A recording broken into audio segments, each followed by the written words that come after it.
So welcome to the series of Dan Pena's QLA Castle Seminar Review. And I want to quickly go over why I'm creating a series and not just one video. First of all, I do not think that the experience of QLA can be delivered in a short review video. I could have made something which was small snippets, but that would not provide the experience or even a glimpse of the experience of what it is like to be mentored by Dan Pena and to go through his Castle seminar. So I decided that I was going to create a multi-part series because I want to give you the full experience of what it's like to be trained by him and to really take you through my journey of attending the Castle seminar, discovering him, experiencing it, and also being exposed to the system of creating generational wealth. So a quick introduction: Dan Pena is a high performance financial coach. He has created over $1 trillion through his mentees and devotees. That does not mean that he is worth $1 trillion or his mentees are worth $1 trillion. That just means that that's the transaction volume, total transaction volume that he has been involved in directly and indirectly through his mentees. And this includes one of the biggest deals, in the recorded history, which is NEOM, which is the creation of the future city in Saudi Arabia. And that deal alone was $500 billion. So again, it does not mean that somebody's worth that much money. It's just the size of the deals. So what is the QLA system? It's a system he founded and discovered through trial and error and through his mentors. And it's a system of creating generational wealth in 5 to 7 years. So generational wealth can be defined, and it's defined by him, it's $100 million. So how to make $100 million, which is a generational wealth, in 5 to 7 years. And QLA system deals with that and how to do that fast. Because one could just simply spend 25 years of their life in business and still not make it. So to do that in 5 to 7 years or even 10 years is a big deal. So a little bit of a quick background. I was born in India in a middle class family, and I lost my father when I was 9, and I was raised by a single mother, and she made around $2,000 to $3,000 a month. And I really did not have any male role models growing up. So I always wanted to go after mentors who would teach me and who would guide me through life. Because she wasn't available, she was working, and I grew up in a boarding school, and it was a very tough, violent environment, and I faced a lot of challenges there, and it shaped my character. And even the financial stress that I saw my mother go through, all made me decide that I want to get into business and I want to solve this issue of money that everybody is just bickering about, So I was looking for several individuals. I did a couple of courses with Ty Lopez. I did it with many other so-called gurus on the internet, and all of them, they were talking about making a couple of $1,000. Some of them were talking about making a couple of $1 million a year, but there was nobody who was talking about making $100 million plus. And that's really what I was looking for, because my dreams and goals were huge, and I wanted someone who would guide me into making that happen. So I started off early. I had my first business when I was 17 years old. It was a failed business, and I had several businesses after that which made little or no money, and I was really frustrated, and I was working for my brother, and I was actually working for him as an assistant. So, and I was assisting in managing his operations and helping him out in Dubai. And while I was doing this, I was just so frustrated because I was working for someone, and I wasn't really happy, and I knew that I wasn't living up to my full potential. So this is the time I started to look for mentors, and I started to read a lot of books. And here is when I came across Dan Pena. I saw him, his videos were exhilarating. His communication skills were something I had not seen many people have. I had only seen, maybe some of the greatest politicians and, political speeches that were given. They had that kind of power coming through their voice. And when I saw him, that was a big indicator. So I immediately had trust on him because, this person lives in a castle. He's 75 years old. He seems to have all the money in the world. Why would he take the time to coach young kids? The only rational reason is because he wants to leave a legacy. He's not doing this for money, he's doing this for his legacy. And that was a huge trust factor. One, his age. The other, he already has the money. And third, is that I could feel and I could see in his demeanor that he wants to leave a legacy, and he wants to help others create generational wealth.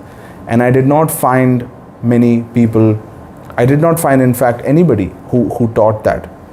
I saw a lot of videos with billionaires talking about doing what you're passionate about, starting a business venture, and a little bit of their success story, but nobody revealed exactly the business model, and nobody had come up with a system that many people can use over and over, and it works.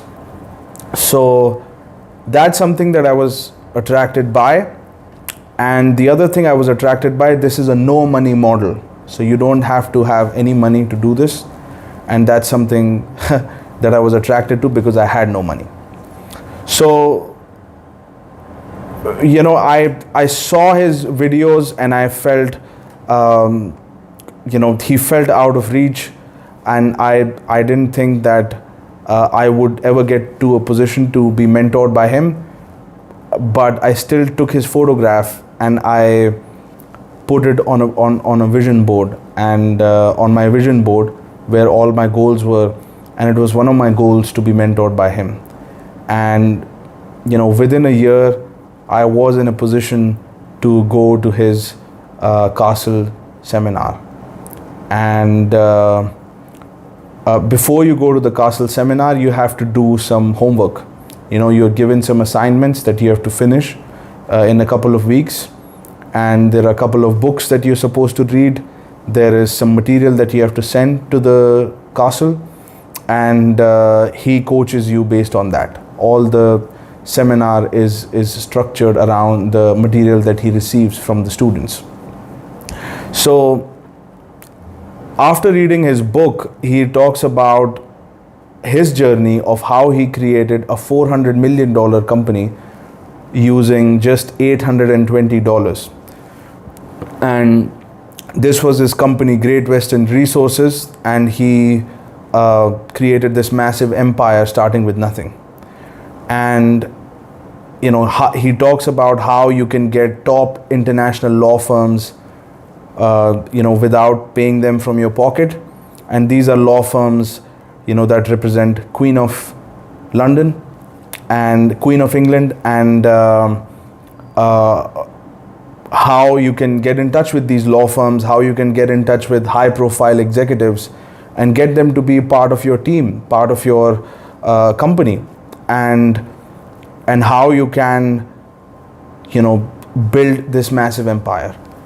And I saw that, and I read that, and I saw what was possible, but I was extremely scared because I knew that I'm walking into this, I'm paying $20,000, and which I had to borrow. I didn't have that money. I had to borrow that, and I didn't know what was going to happen. I didn't know what the system was. Even though I had listened to the book, I didn't understand it fully. And I was really, really afraid, because I was going in debt to be in the seminar, and I wanted it to work.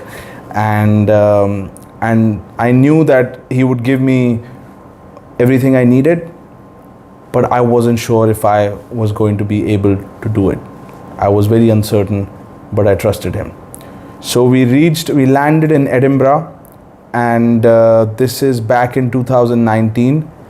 And I have done the QLA and the QLA Hardcore seminar as well, which is the second part of the seminar. And so I reached the castle, and just from Edinburgh is just 1 hour away. And we go in there, and there is a beautiful estate, manicured lawn. There is a lake next to the estate, and it just seemed like the dream home.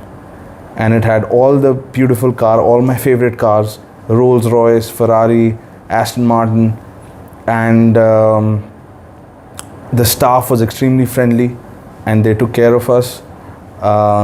We were escorted to our rooms, and the session was about to begin at 7 o'clock. We arrived at 1 o'clock, and the session would begin at 7, so we could just relax and be around the castle.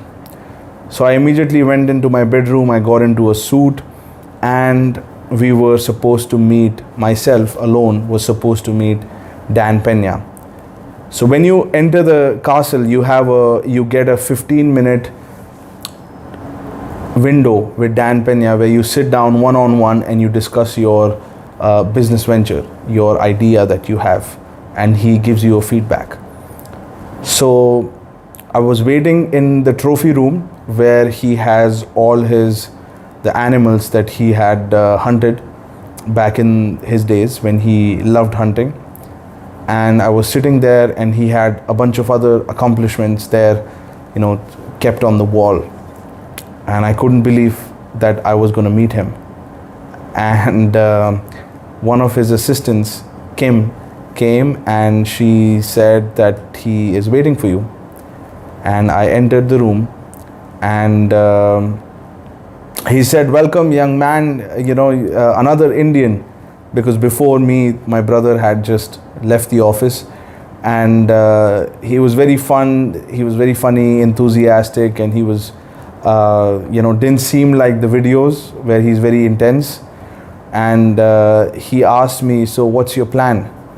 And I told him that I want to make $1 billion. I want to create $1 billion company. And he said, "Okay, what's your idea?"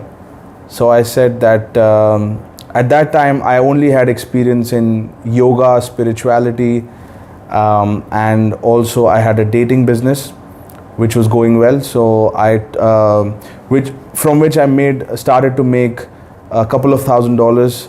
And so I said that I know these two things, and I could start a venture in this, and we can and scale it, hopefully, to $1 billion. And he said right away that if you want to be a billionaire, it's not going to happen in yoga and spirituality, and it's not going to happen in dating. And he said that he has a couple of mentees who are doing it, but I'm not going to become a billionaire if I do that. So I said, "Then what do I do?" And he said, "Go into healthcare." And I was like, I didn't even have science in my high school days. How am I supposed to, I don't know anything about healthcare. I didn't tell him that. I was just thinking that. I was just silent. And he's like, "What do I do in the healthcare sector?" And he said, "That's what you're going to learn in the seminar." And I said, "Okay." So I left the office. All my plans were crushed, and I had nothing. I only had listening ears and my sincerity as to what as to his directions. Wherever he would direct me, I would go and I would do it, because he knows what he's talking about. And I wasn't there to experiment or bring my innovation, so to speak, to the model. I just wanted to learn the model, execute it, and make the money. So arrival night happens. It's the first night where he gives his speech, and you go into the dinner, and he comes in this time fully dressed in a 3-piece suit and his gold pocket watch and looking vicious. When I met him in the office, he was dressed casually and he was very, light-hearted. But this time he was different. And I knew I was looking at my financial coach. And he entered and he started to give everybody his peace of mind. What he thought of everybody with no filter. He made personalized comments to people. He would call people cunts, pussies, stupid, morons. He uses these words and he means it. And he was calling somebody funny names, or he was saying something, and I laughed. And he looked at me and he said, "Smiling and laughing is a coping mechanism for insecurity, you fucking idiot. Nobody has ever told you that, have they?" And he just looks at me and he points his hand at me and he says that to me, and I was just completely shocked. My whole body was frozen.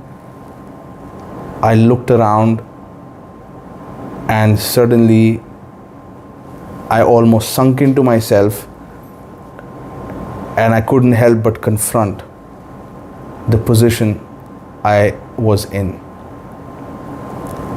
Here I am, completely lost. I have come here and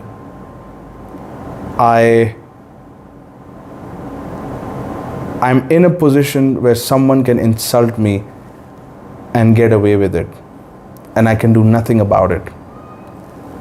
And that's what I realized, and that's what he wanted to communicate it to me, that I am in a position to talk to you like that, and you can do nothing about it, and you are the reason why you are in this position.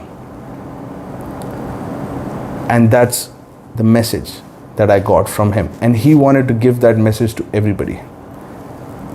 And I saw how I had not taken risks in my life, big risks, how I had wasted most of my time, how, and it's not about working hard. Mainly I saw that I did not think big enough. I thought big enough, but I did not take enough risks to make my dreams a reality. And here I was,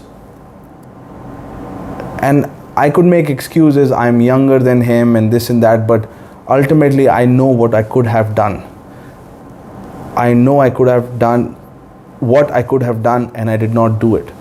And because of my own fear and my own inhibitions. And he was someone who had taken the risks, and this is the reason he has the glory. He has these people who are worshipping him now, and that's not the case with me. I'm here in a position where not just him, anybody in that position could have insulted me, and I could have done nothing about it. And that day I decided I'm never going to be in this position ever again in my life. Money suddenly wasn't anymore about the cars, about the estate, about the luxury item, watches, none of that. Money for me became about power, about authority, about not letting someone push me around like that again. And that's the part of you that he wants to wake up. That's the beast that he wants to wake up in you. And I went home that night. I was completely shocked throughout the dinner. I don't remember having much food, I just left, and I was there, and next day I was determined to get myself out of that position.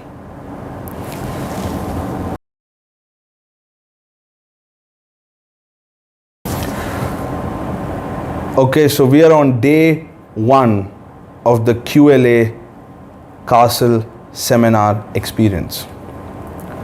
I wake up in the morning, I quickly shower, wear my suit, and run to the seminar room where the old man is going to dispel his wisdom onto all of his mentees. And everybody was like shaken up from last night. There were some of them who were pretty heavily insulted personally, and I was the one who got the worst of everybody. But I didn't care. I wasn't there to get my ego stroked. I was there to know the wealth secrets, and I was there to know the truth about me. I wanted to know about my weaknesses, and I wanted to know what stops me from success and what am I missing. Why haven't I already arrived? Mark Zuckerberg had $1 billion when he was in his early 30s or late 20s, and I'm in that age bracket and I still have not made it. So I was interested in intensity.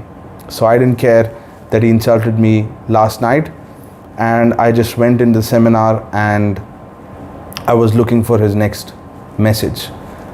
And he came in, the music went on, and the music goes like this: you are a cunts, you are a cunts. And he has this tune that gets played, and he's really pressing it hard, that the reason you don't have success is because you're afraid and you're fearful, and your fears are irrational. You shouldn't be afraid of anything, but you're scared, you're cowards. And then he thrashes everybody some more.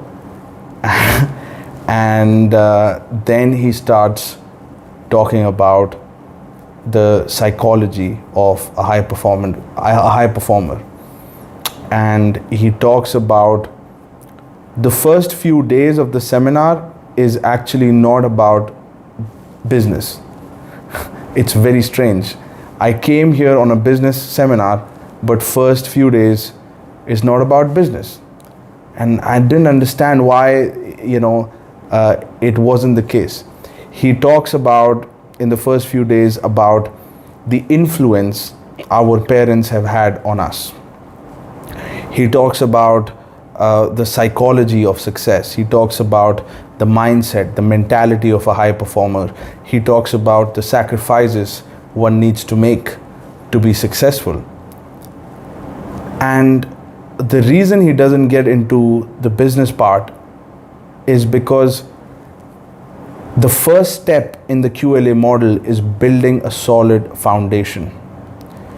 And this is not just a step that's created because it sounds cool, or it's okay, like sort of warming you up for the juicy part, right? That's not what this is about. It actually means building a solid foundation before you start your business. If you don't do that, you will face a bunch of problems in the middle of your business venture when you cannot afford it. And that's when things are going to blow up on your face if you haven't done the preparation right. So he talks about how important it is to sacrifice the time with family. And he talks about why is it important to think big, and he talks about self-esteem, and he talks about how parents and families fuck kids up unconsciously, and why we were not wired for success. Just think about it. We growing up as children, we are sent into this stupid school and we are taught values which are oriented towards pleasing others. You know, behave yourself, give a nice smile to someone, think about others, think about their feelings, and all we start to do, and we start growing up thinking about others, but we abandon ourselves. We give up our dreams to please others. We give up our dreams to please our families, our relatives, and we care about what people think about us. And we are dishonest people because we modify our behavior. We put on a nice, happy face and we don't say what's on our mind. And this is happening at a very unconscious level. It's a conditioning that we have gone through to please others, to respect elders, to always ask for permission, to say sorry, to say thank you. All of these things are to please others. And in the business context, particularly in the context of making hundreds of millions, when you're sitting in front of a vicious banker that wants to put your house and your family at risk, that's the intention he's coming with, and you have sometimes vicious executives want to steal your company from you, and you are being the Mr. Pleaser, you're going to get your head cut off. That's just what's going to happen. And that's the education part. That's he's exposing the ugliness around business. Is it going to happen for a $5,000 deal? No. Is it going to happen for a $10,000 deal? No. Is it going to happen for $1 million deal? No. But it very well may happen for $5 million, $10 million, $20 million, and certainly for a $100 million deal. The bigger the numbers, the more ugly the dynamic gets. And if you are the Mr. Pleaser in that environment, you would get eaten alive. And those people that he's talking about, we would meet in our QLA process. So this is the reason all the softness that the families have programmed and essentially made us, emasculated men and, men with soft character traits, especially embarking on this journey, people are gonna eat you alive. They're gonna eat your lunch and they're gonna throw you out of your own company if you are not careful. So he talks about all of that. He talks about the conditioning and he talks about the role of ethnicities. Another thing I didn't understand, why is he talking about ethnicities so much? And then I saw my own conditioning, being Indian. My family started to intervene in the business. They started to control my life. They started to, direct me in ways that were outside of the QLA system, and things started to really get tough for me. And I could see what he was talking about. So there is a reason he talks about ethnicities. There is a reason he talks about parenting. There is a reason he talks about sacrifices. And those are the ugly truths and that nobody wants to say. So first few days are about all of that, and he shares some horror stories that we all need to be aware of. So that's first few days, and in the next video I'm going to be talking about the business model itself and what is it.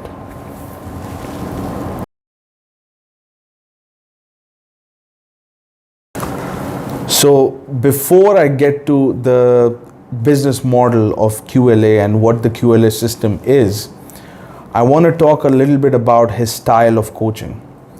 And before he gets to business, we covered in the last video about the psychology of a high performance and building a solid foundation. He also talks about something very essential to QLA, which is your character. The system is the same, but when different people work the system, the result is completely different. Why is that? And the answer lies in the character, and the character traits. He talks about the importance of being ruthless. And he clearly and explicitly says, you are going into a kill or die corporate world. The person in front of you in the negotiation, he is not your friend. When we went to school, the teacher said, oh, the person sitting next to you is your friend, the person sitting in front of you is your friend. When we are in the business world, especially in what he is teaching, the person sitting in front of you is not your friend. Your business partners are not your friends. You have collaborated together for financial benefit. And it's very important to not get into the trap of friendship. And this is the reason why he says, do not make friends, do not exchange phone numbers, and this is not a networking buttfuck program. This is QLA is for individuals. And it's gonna get lonely. He says it's gonna get lonely, and it does get lonely, because you're facing challenges in your business, you're facing problems that you cannot discuss with anybody in your family, and you certainly cannot expose everything that you're going on a personal level with your business partners. They are there to solve your business problems, not your personal problems. So it gets lonely, and he talks about that, and all of that is in the building the solid foundation section of the seminar. So then we come to the business. Now we come to the business aspect of the QLA system. So what is this QLA system, and how does one actually make money? Okay, this is where he comes to making money. QLA system is simply a system designed to buy revenue. Let me say that one more time. QLA is a system designed to buy revenue. It's not a system designed to create a business from scratch. We in QLA do not go in and create a business from scratch, build the team of employees, come up with a business a business plan that it will sell services, and we develop those services and we develop those products. We don't do any of that. What we do is we identify profitable businesses and we buy them, because it's much easier to buy a profitable business than to create one from scratch. Think about it. When a business is created, there is a lot of capital involved. There is a lot of time involved. There are a lot of risks involved. There is a lot of trial and error at the beginning stages. Things are not perfect. Things have not developed fully. The business has not matured yet. The cash flows haven't come yet. A person is putting his time, his life, his money into the business, and many times it fails. Maybe that business was his eighth business and he has worked at it for 15 years, and this person, after working at it for 15 years, has created this valuable asset that's now producing cash flow, and it's decent size. It's $1 million, $5 million, $10 million size. We imagine you going in and just negotiating with the owner and buying that business rather than creating from scratch. Not only that, you buy it with other people's money, not even your own money. And the third interesting point, and you keep control of the business. It's not like when you raise the money, you will lose control. So how does that happen? So first of all, it's important to understand that QLA system is about buying revenue. It's about buying businesses. It's not about creating one from scratch.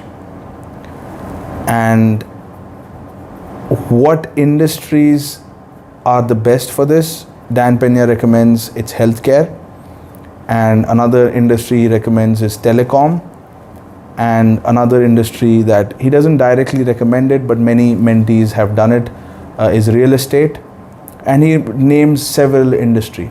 But it's important that whichever industry one chooses to get into, where they want to buy the business, has a huge volume of targets. You need at least 1,000 plus businesses in your region in a particular industry if you want to start buying and consolidating. So here is the model. You find an industry which has a lot of businesses, which is extremely profitable and stable, and which have thousands of businesses in your region, and you go in and you start buying these companies from scratch, and you start bringing them under your company, and you start combining 5-10 businesses together, and eventually you're going to sell this for double price. That's the model. You're going to buy the business and sell it buy several businesses, combine them together, and then sell it off. And buying a business is, it's funny, but it's just signing a few papers. The entire business is structured in the form of a few sheets of paper, and that's the deal. You sign a few sheets of paper and you transfer the ownership, and you just keep doing that, and then you flip it. So that's I'm overly simplifying it just to explain it. There are several other steps involved, but I just want to give you a bird's eye view of what needs to happen, and there is several other steps that need to be done before that, before you can buy the business, and how to buy the business and all of that. I cannot get into it in this video, so I'm giving you a bird's eye view. So then once you buy these businesses, you merge them, and once you merge them, you can sell it for a double price. Now, how do you actually buy these businesses? Because you don't have money, remember? We don't have any money. So we use other people's money. And you might have seen a Shark Tank where entrepreneurs go in and they do the pitch and they get the money, and well, that's not what we do in QLA, because that's what we called equity financing, meaning you bring in some capital and you give out shares in your company, you give out ownership in your company. QLA is a system where you will maintain majority position, hopefully until the exit. And if you start selling shares to bring money into the company, soon enough your ownership is not going to be left and you will be kicked out of the company, just like Steve Jobs did. Okay, so Dan Pena talks about buying business, but he doesn't talk about buying business using equity financing, meaning an investor putting in the money. Because every time you raise money from the investor, your ownership dilutes down. So just think about it. You're struggling in the business. You want to raise some money. You raise some money, your ownership gets diluted. Things are a little bit underdeveloped, so you need more capital. The more capital you raise, the more things get developed. The more things get developed and the more capital you have raised, the less the ownership gets. So this is the danger of equity financing. This is the danger of raising money from investors. Initially, when things are uncertain, you are raising little money for more ownership. As things get developed, you will need more capital to expand. The investor puts more money, and slowly your ownership starts getting diluted. The business starts getting more and more profitable, and your ownership starts getting diluted. When it drops below 51% or 40% or 30%, you're going to get kicked out. And now when you kicked out, when you started off, when you put in all the work, the business was premature So if you got kicked out at that stage, it still would have been fine, but now you have given years into the business. And now, once the business is now profiting, the investors throw you out. And that's what happens typically in equity financing. That's why Dan Pena says, we're going to raise money and we're going to keep control. How do you do that? You do that through debt financing. You can get money. You can't get money to start a business from a bank in most scenarios, but you can get money from the banks to buy the business. Okay, so you will raise money from the banks to buy the business. We in QLA raise money from the banks to buy the business, and it's all debt. When the bank gives you the money, all they're looking for is the interest and the principal back. They don't want to get too much into your business. They want to leave you alone. If they see you have the expertise, they will give you the money and they leave you alone. And then you have to be in communication, but it's not like an equity financing. You will still keep the ownership. Once you have given the money back, you will have all the ownership. So that's why he recommends debt financing. So what about the risks of debt financing? Well, yes, there are risks, but we always raise debt at the company level. We do not raise debt on a personal level like what you would do when you buy a car. We raise it at the company level so that the company is the borrower, you are not. And if something happens, the company goes bankrupt, you are still not bankrupt. The company and you are different entities. Remember that. So that's in essence what the QLA model is. That's the business side. There are many facets to QLA model. There is the sacrifice, high performance psychology, building personal foundation. There is goals and affirmations. There is business side of it. There is the dream team that I have not talked about, but I just wanted to give you an overview of how money is made. So if you buy, let's say, 15 companies and they are worth $2 million each, you bought them essentially raised $30 million and bought assets worth $30 million. These assets you can sell for $60 to $100 million, and you will have 60% of that entire proceed. So that's how generational wealth is built through buying businesses, bringing them together, and selling them at a higher valuation.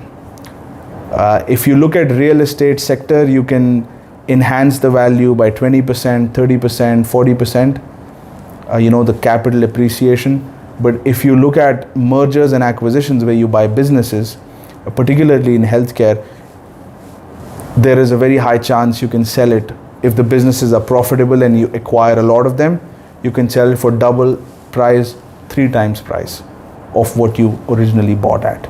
So that capital appreciation is much higher compared to real estate. So that's the reason why this is even better than the real estate. And that's my full overview of the business aspect of QLA and how the money is made. So just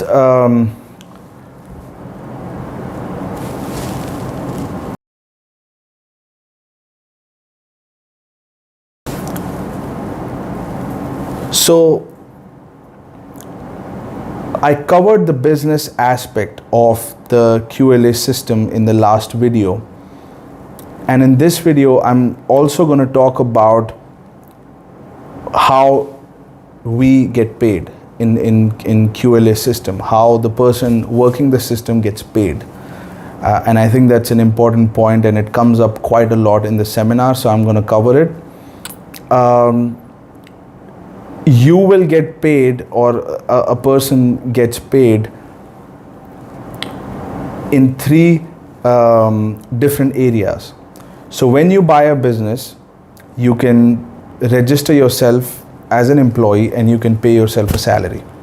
So you bought a business that's worth $2-3 million, and you can, that business is profitable, remember, and that business is paying off the bank debt from the cash flows, and you will have some cash flow left from which you can pay yourself a salary. And you can also pay, hire an employee to manage the business, you pay him also a salary.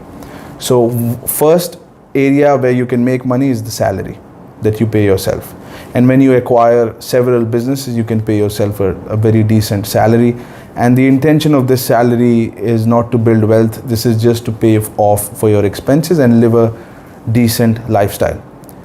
The second area where you make money is when you acquire a business, when you're raising debt, you can raise more money than what you needed to acquire the business. And there is no law that says you cannot borrow more. So you can borrow more and you can structure that as a working capital, and you can pay yourself a bonus from that. So every time you buy a company, you can pay yourself a bonus. And these bonuses can vary depending on the ticket size, between $50,000, $100,000, even $500,000 in bonuses. So that's the second area where you can pay yourself. And again, this is not financial advice, and this is not even any consultancy. This is just, I'm giving you a very bird's eye view of the business angle, just for you to get an idea. The third and the main area is that when you have built this portfolio and when you sell this into the market for double, triple price, that's when you will make the 50 million or the 20 million or the 80 million or the 100 million or the 500 million. The big money is when you take this and you sell it off. So that's in essence how money is made, and that's in essence how so many mentees of Dan Pena have created a bunch of wealth for themselves.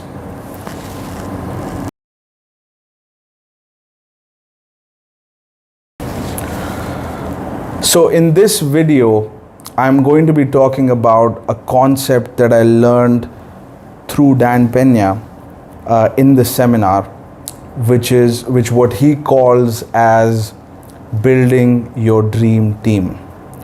So if you have heard him speak about this, if you've read his book, you know he talks about something about building a dream team. So what is a dream team and why is it necessary to use the QLA system? First of all, when you go to the Castle seminar or when you do M&A, especially when you're starting out, you do not have experience. Even if you have experience, you cannot have experience on various subjects. For example, you cannot be a healthcare CEO, an M&A transactions lawyer, also a corporate finance professional, and an IPO specialist, all at the same time. It's not practical for you to now sit down and read all the books of how to become a doctor, how to manage a healthcare practice, how to raise money from the banks. These are very complex subjects in itself, and to have mastery in any one of them can take decades. So this is another factor that Dan Pena talks about, is that to work this system, you do not actually have to know anything. How is that possible? How is it possible that a person who is not a doctor, who doesn't understand finance, who has no financial background, can go and acquire businesses? It's very simple.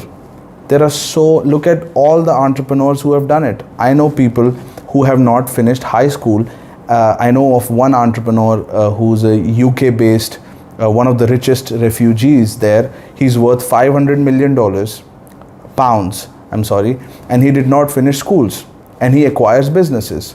How does that happen? I mean, there are many companies where the owner did not have expertise in the industry. So how this happens is that entrepreneur has advisors, has a lawyer who's expert in legal matters, has a financial professional who has experience in corporate finance, has, if he wants to go an IPO, there are specific firms that you hire that do IPO. There are certain professionals who are very experienced in fundraising, and you hire them. So the point I'm making is that this is the function that the dream team fulfills, and you are an individual that will manage this process. You're the managing director. You're the one who will bring on each board member, each member in your team who has 25, 30 years of experience. You will have one person from finance, one person from legal who has done billions of dollars in deals. You will have one healthcare ex-CEO, and you will have these people on your team to guide you, to guide the venture, to guide the deal making process, to find the businesses, to analyze risk, to protect you from a lot of trouble. You are entering into an extremely regulated space. This is you're raising money from other people. This is a highly regulated space. You need people and advisors to guide you through all of that. There is a saying that M&A is like walking on the landmine. Any business you acquire can blow up. So you want people on your team who will protect you from those scenarios, who will remove the risk. You will put proper clauses in place in the agreements that will help this not to happen.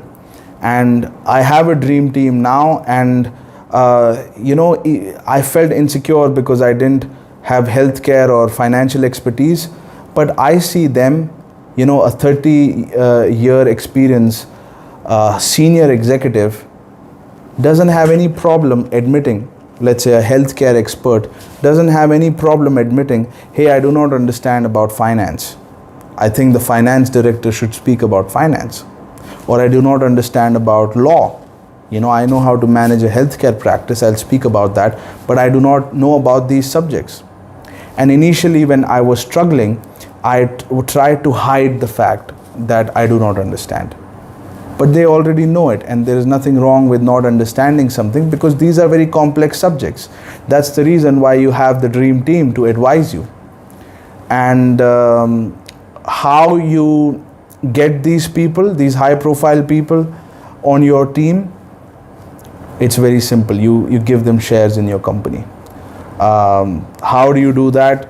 Again, this video is too small for that, but there is a way to do it where you don't have to pay them in cash. You can pay them later on when the company gets successful. So there are ways to structure that, and there are ways to get the dream team. So that's the first function that the dream team that Dan Pena says fulfills, is guiding and directing the venture and offering advice and protecting risk and making sure that the company is going in the right direction. The second function that he talks about is called building the perception. When you go and approach multi-million-dollar businesses, when you go and raise money from the banks and you're asking for millions of dollars, and you are an inexperienced guy who doesn't understand anything, and you go by yourself, chances are you'll not get the money. But when you go with these high-profile executives and their names on your company, and you have fulfilled each expertise that's required to fulfill this venture, the banker will see and say that these people are serious. These people mean business. These people have all the expertise covered from the top professionals. And we want to, if there are 100 proposals and none of them have a dream team, and you are the one who has the dream team and all the professionals lined up, guess who's going to get the money? You're going to get the money, and you're going to buy the business.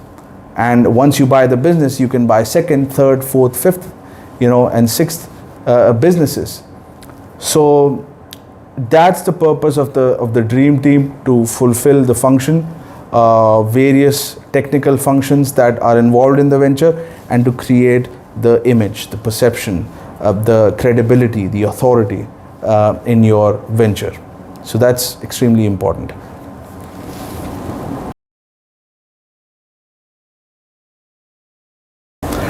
Now let's talk about one of the main barriers of actually applying the QLA system. And it's one of the things that stops many entrepreneurs. And that's why there are many sessions dedicated to this one barrier. And what is that barrier? One of the main barriers that people face is they ask or they wonder that, Dan Pena, he has these powerful character traits, right? He has these communication skills. He has this level of experience. At that time he took the risks and he somehow did it, right? He had the grit to do it. And it took him time to do it. And how is it that I am starting out at a younger age than him, or lesser experience than him, or I don't have the same character traits. Maybe I'm a little more softer. Maybe I'm a little more, maybe I'm not as alpha as him. Maybe I'm not as loudmouth as him. Maybe I don't speak like him. Can I still do it? I don't have his character traits. I don't have his leadership skills. How can I do what he's saying? Because what he is saying could just mean it's just true for him. There are some things that some people can do, and other people cannot do those same things that these people can do. So how is it that I can do what Dan Pena is suggesting? Because obviously he has high standards. Obviously he has high expectations, and he has all of these character traits that he has built over time. Maybe he can do it. Maybe it's for somebody more seasoned, more qualified, more experienced, someone with maybe like army-like intensity. Maybe it's for someone like that. Maybe it's not for me. Maybe it's for someone with more technical skills. So that's one of the biggest barriers. Dan can do it, but maybe I cannot. Or maybe can I, So there is a bit of a dilemma. And why is it important to address this? Why can't you just operate under self-doubt, right? You're feeling self-doubt, do it anyway. You're feeling self-doubt, do it anyway. The thing is that in the QLA system, because you have to make so many sacrifices and you have to give up so much just to even attempt QLA, that if you have those self-doubts, you're not going to do it, because it's just too much of a risk.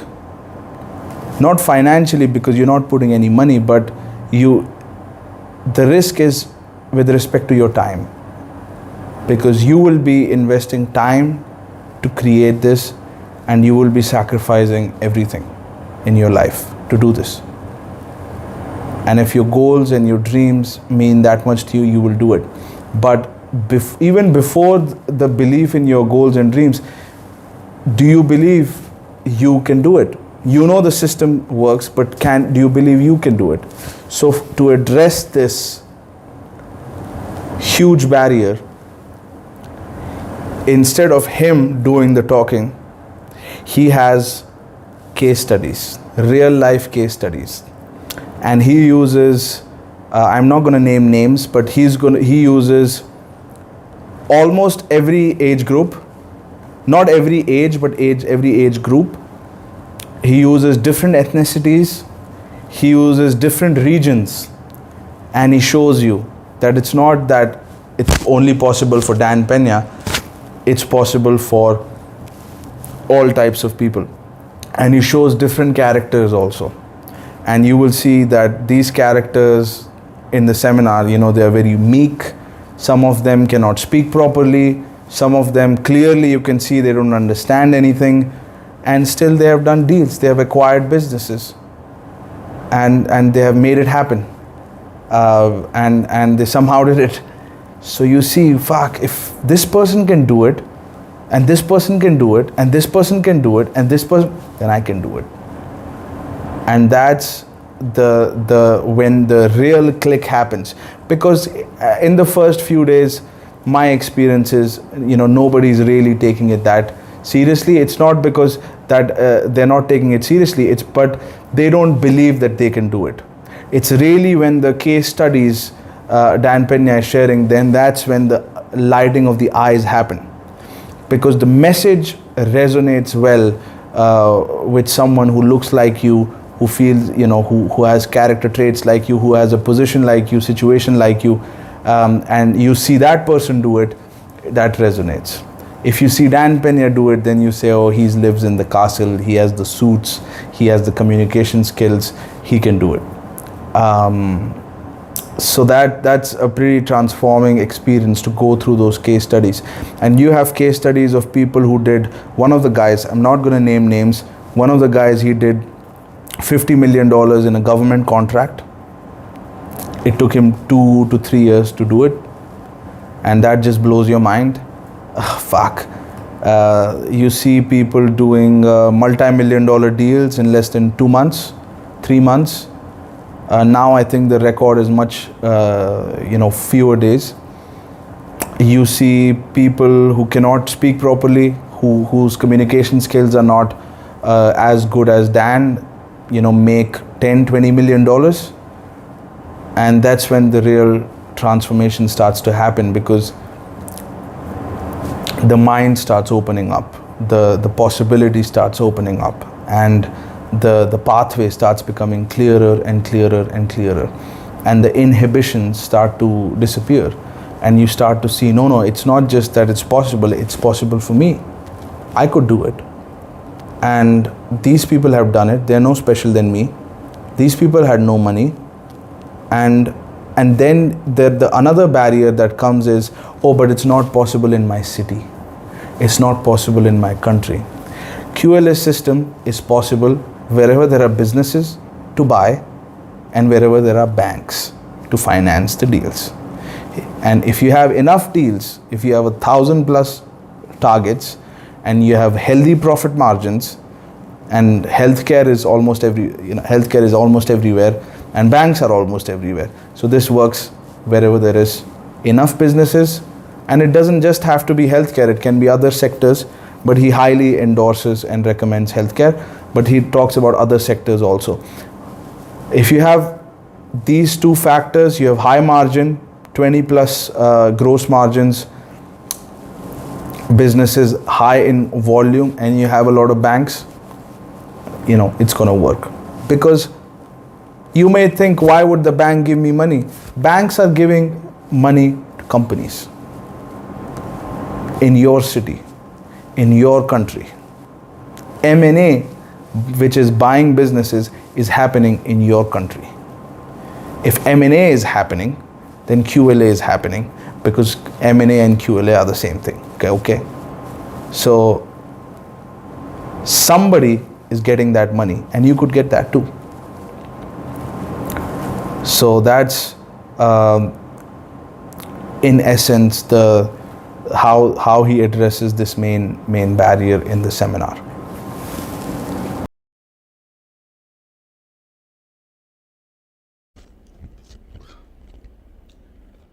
Okay, so final day arrives. We did not know how to make money. How to make hundreds of millions of dollars. We did not understand business the way Dan understood business. We did not think, these big dreams. We did not know how to make these big dreams that we had possible. Dreams of making hundreds of millions of dollars. And suddenly, after over a week, me and my brother, we came in confused, nervous, fearful, like in this haze of a confusion. And suddenly that cloud of confusion is disappeared, and we know exactly what to do. I knew exactly what to do, which industry to choose, how to find the dream team and the board members, how to find businesses, how to negotiate with them, and how to start acquiring businesses. And how, more importantly, how this would lead to making all my dreams into a reality. And his promise after the seminar was, you can choose not to do this. That's your decision. But you will never, ever be able to say this in your life, that I didn't know how. I didn't know how to do it. Or nobody told me. Or I did not have contacts. Or I wasn't born rich in a rich family. Or I didn't have a, alpha male role model, father figure. Or I did not know a billionaire. You will not be able to make these excuses, because now you know exactly how to find people, how to find industry, and how to make money, and how to make hundreds of millions of dollars. You have all the steps, and I had no doubt, no lack of clarity as to how to do what. I was absolutely clear in my mind. Now there was fear, there was nervousness, there was anxiety, there was baggage, a lot of sacrifices has to be made. And my lifestyle has to transform completely. I have to remove people from my life, and I have to bring in new people, and I will be feeling lonely at times, and I have to depend on myself, and I have to make sure that I follow the steps, I don't deviate, and I keep the QLA system alive in me. So it was the final day. Me and my brother were waiting for our car, and we had about half an hour, and we were allowed in the estate for some more time, and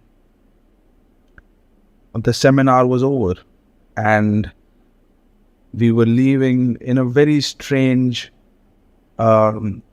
this nostalgic feeling that, kind of like I felt that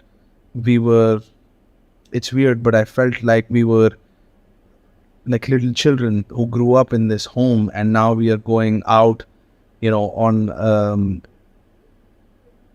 we are moving out of the house, because this estate was where we had a guide, where we had a mentor, where we had a father figure, role model who was guiding us and directing us.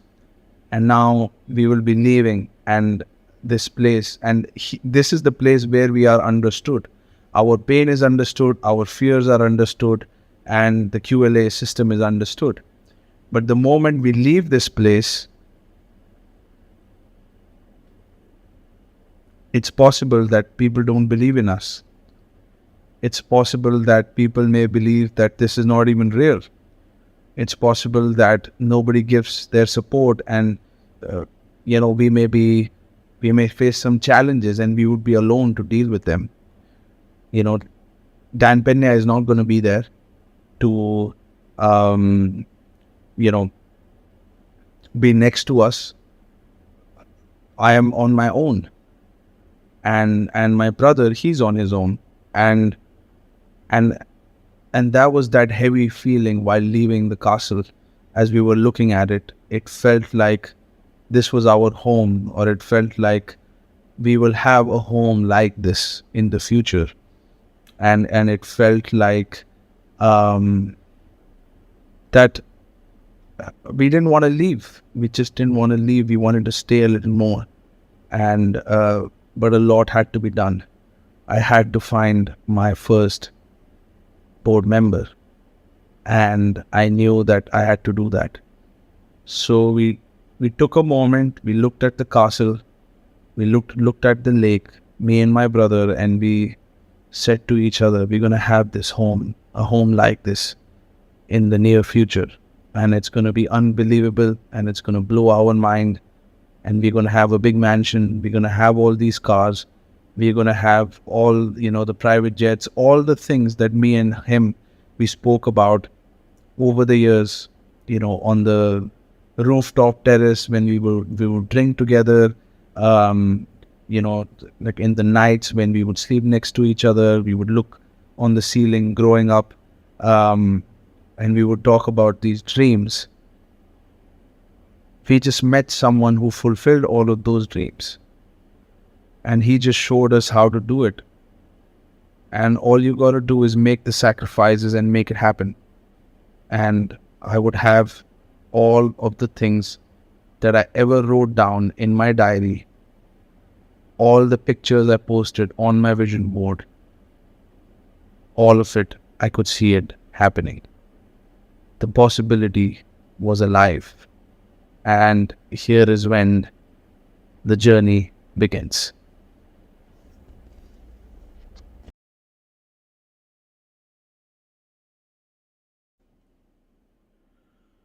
So now the journey begins. We leave the castle in Edinburgh and we have a flight. I have a flight from London the next day. And we have the train, we get on the train, and we start thinking about what industry we're going to get into. And now, by the way, we have received a deadline of performance from Dan Pena that every 10 days or every 15 days we have to reach a milestone. So, major decisions in the project has to be made. For example, which industry are we going to get into? What am I going to get into? What region I'm going to be focusing on? Like so many things that I did not understand. I now understood how to take those decisions, but still I was a bit unsure because I haven't done it. I know the right answer, but I haven't done it. So I feel uncertain, but I have to move fast. And the other protocol that we are supposed to follow is that we got to listen to Dan all the time, over and over again. So we had I was sitting on the train from Edinburgh to London, and I had a laptop and I was listening to Dan over and over again. And so the next step was to pick an industry, which I did in the castle. I decided I'm going to get into healthcare sector, and I hadn't decided where exactly I would be positioned in that sector, and then which is something I had to decide, which I can do as the project goes. But the second thing I had to decide was which region am I going to do this? And I had two options, either India or Dubai. And if I do it, and it was a no-brainer, it was Dubai was the answer because it has more capital available. It has high-profile executives everywhere, and I chose Dubai. If I had UK as an option, if I had USA as an option, if I had any other place in Europe as an option, I would have done that. But because I'm an Indian citizen, and I need there is a whole bunch of visa requirement and paperwork, too many barriers to get into Europe or US for me. So I just decided I'm going to go with what I have in my hand. You got to work with what you have in your hands. So I decided I'm going to go for Dubai. So we have a flight from London to Dubai. I've already decided my industry, and now the goal is to create a vision for my company and then to sell that vision to a board member. And the first person on the board member is the chairman. The chairman, who is going to be a known name in the market, who's a brand name. The banks know him. The other executives know him, and he's the person in power, in authority, after you, of course, because you are the one who is the major shareholder, and the chairman is the one who is like the anchor board member. Once he gets on board, everybody else gets on board. So, a little background: I found just before entering the castle seminar, I went on a health resort to take care of my in general well-being. It was like a um, rejuvenation kind of center where you go on fasting and stuff like that. Just a general healthcare facility. And I was there with my mother, and we were there um, uh, in the dining hall. And this is the time where I was finishing the QLA homework that I was given. So I had just finished listening to Dan Pena's book, and one of the things he says is join expensive health clubs, like golf clubs and private clubs, so you can meet board members, you can meet your mentors. And I found there, and it's a high-end facility, where I found a person who was worth 500 million pounds, and who was a UK-based entrepreneur who had his own private jet. And I told him about Dan Pena, and I told him about my mentor, and that I was going for this seminar that I paid 20,000 pounds for. And he said, wow, that's interesting, that's a lot of money for a seminar, but if you are coming to Scotland, why don't you come to London? So I said, okay. And so he had invited me in his house after my seminar. And it's something that I read. It's very ironical that I read the first 100 million. I didn't even go to the seminar, and I had my first presentation, my first potential board member that I discovered even before the seminar, just after reading the book. And so I was invited to his house. And first of all, I wear a suit, as Dan Benya says. I wasn't used to wearing suits, and now suddenly I found myself, I want to wear suits everywhere. And it just created this impression. And when I met this entrepreneur, he's 60 years old, he's worth 500 million pounds, and his house is worth $100 million. He invited me to his house. I went there. When I met him for the first time, I was wearing casual clothes. So this time I went in a suit, and I arrived outside his house, and there is a gunman standing. And he says, yes, can I help you? It's around 7, 8 o'clock. And I said, yes, can you please call him? I have an invitation from him. And he said, okay. Do you have an email or something that was exchanged with him? I said, yes. Because he had asked me to write him an email, which I think was a weird thing because we were sitting next to each other. But he said, it's a protocol we follow. You got to write the email. I said, okay. So I enter. Obviously, the garage had all kinds of cars. I parked outside, just outside the house. There was a Bentley, Aston Martin, you name it, everything. So I could see, just, being in touch with Dan Pena and just his material and his book already started to put me in these positions where I am able to network with these high profile individuals, and I actually have something to talk about, something to share.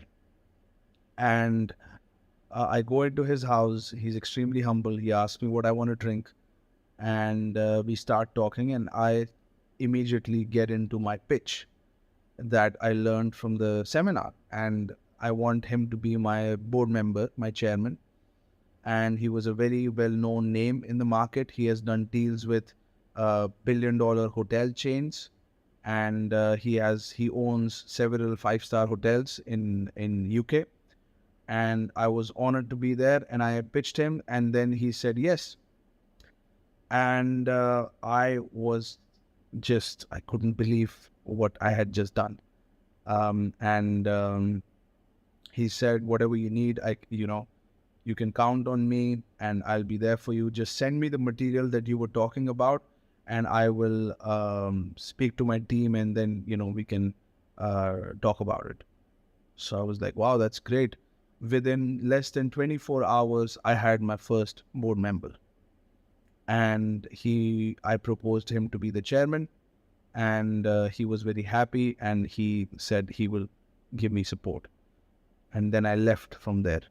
So suddenly, because I did that, because I had accomplished that little thing, and because I quickly took decisions, because remember, I leave Edinburgh and in a couple of hours I will be in London where I meet this guy. So it's the same day I leave the castle seminar.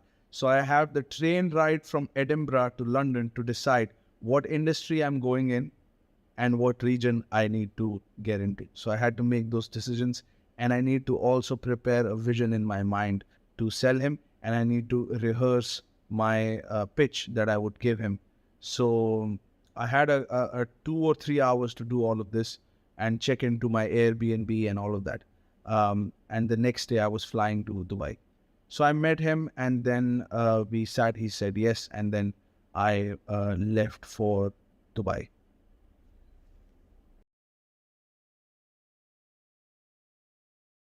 Now something had shifted in me. The moment this person had said yes to me, there was something very different in my walk. There was something very different in my voice, the way my voice was projecting, the way I carried myself. There was a lot of confidence, this power, underlying power. And I felt like, it's very weird, but I felt like I was floating above the ground, and I felt like I just felt this secure, confident feeling that I will be fine and that I can do it, because I just did something that, first of all, I had never thought that I will be able to be mentored by Dan Pena. So that happened. And now I didn't think it was possible. And suddenly I know it's possible. And then within a day, I closed this guy who's worth 500 million pounds to be my business partner. I mean, that's pretty terrific. And I mean, what I couldn't even comprehend what was waiting for me in the next coming days. I just was completely mesmerized. I couldn't plan my day. It was very hard to anticipate who I would meet. And my next target was to find the CEO. And so I just went ahead and started to, I went on LinkedIn. I started to find people there, and started to message a lot of people, and started to I didn't know what I was doing. I was just following the system. And even though I didn't understand what exactly I was doing or why exactly I was doing, I knew exactly why I was doing it, but I just felt so uncertain about it. But I just kept going, and I just kept taking the next step and the next step, and things started to unfold on its own. And I started to take more and more control of the project as things developed.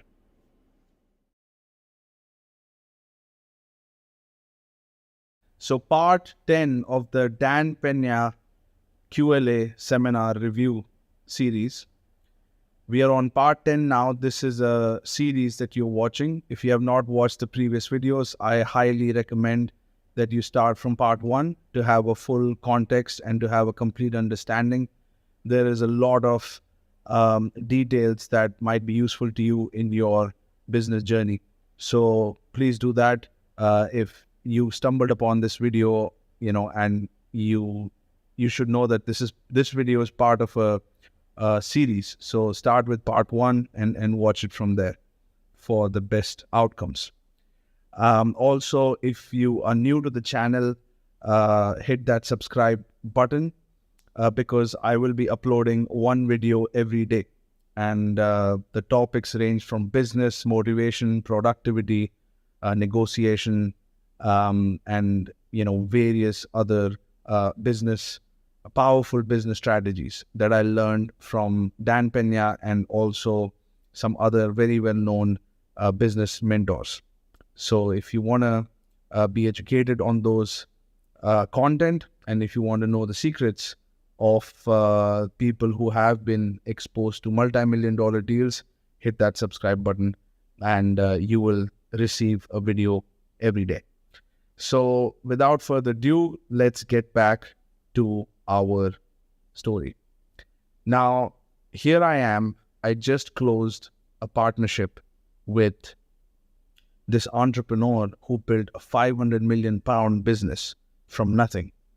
You know, he was a refugee, he was uneducated, he didn't finish school, and here he was sitting on top of the empire of 500 million pounds.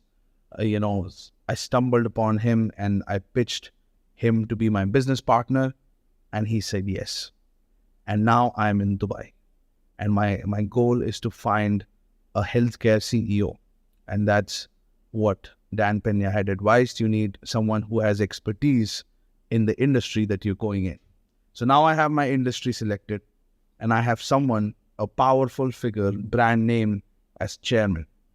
And now I can leverage these two things, and I can create a business vision of my business, and I can sell this vision to someone. So I sat down, I quickly, start writing some notes, start finding industry studies, and I start pulling out data, and I compiled a presentation. Nothing too fancy, because as Dan Pena says, a business plan never fails on paper. So don't waste too much time, making a business plan, because we had already gone through in detail what the strategy is going to be. So we were simply supposed to present the strategy as we learned and as it has worked with so many people, and just present that to the potential board members or the dream team as we had discussed. So I was ready with my presentation. I had never done this in my life, except for the time when I just talked to my chairman. And now it was the time to find the industry expert. So I went on LinkedIn, I started messaging, I started to put in the titles, I started messaging a lot of people and started to try and get meetings. And I didn't know if people, you're reaching out to someone online. I didn't know if they would come for a coffee with me. My LinkedIn profile did not have a very elaborate CV. I had not been in a job in my life. I always was involved in businesses. I was involved in a dating business, so I didn't write much about that on my LinkedIn. And I just didn't know that people with 25, 30 years of experience in their industry that has led them to become CEOs of companies will take a meeting with me. I just didn't think that would happen. But so there was a lot of doubts going on in my mind, but because I had seen Dan Pena talk about these little kids easily getting board members, I started to write messages to a lot of them. And we were told that QLA is a numbers game, so you've got to keep talking to people and not get too attached, with the outcome. Just keep talking to people. You will find someone who believes in you. So a couple of things around the dream team members. One of the very important lesson that Dan Pena said, one of the mistakes people make is while choosing their business partners is that they choose business partners that they feel most comfortable with. They choose business partners that are very much like them. So if they are introvert, they'll find a business partner who's also introvert. If they are financially unsuccessful, they feel comfortable with someone who's also financially unsuccessful. You always feel comfortable with people who are just like you. So he said, do not do that. You got to find people who are the antithesis of you. You want people who are outside of your comfort zone. You want people, you want names that you don't have to explain about. If you go to a bank with these people's names, they They should know who they are. The bank should know who they are. They have been in the industry and they have been in the region. They should know who they are. Do you want those names? And just the idea of that kind of scared me, that I will be dealing with people with, very bold characters, and I was very introverted and shy at that time and low confident. So to now deal with healthcare CEOs who have 30 years of experience and strong leadership skills, that was pretty scary for me. But I anyway took meetings. So the first meeting I had, it wasn't someone who was very bold and very outrageous and very, like how Dan Pena mentioned. He was a CEO of a small healthcare company. But he said, even if he's not someone that you want to do business partnership with, just go to the meeting and get used to practice, just get used to giving presentations. They will ask you questions that you don't know answers to, and you will shut up and you will not know how to answer because this is the first time you're doing. But after each presentation, you will know how to answer those questions. And by the time you get to the right guy, you're very well prepared. So I just took a couple of meetings with a few CEOs. They didn't really strike me with someone that could make my dream happen. And frankly, I didn't see that they were the people that could take the company into hundreds of millions of dollars. That's what my goal was. And I ultimately wanted to become a billionaire. So I didn't see, if I look at a person, I have to see it. That yes, when the company becomes as big as $1 billion or a couple of $100 million, is this the guy that took it there, or is this the guy I will have at that stage? If the answer is no, that's not the guy.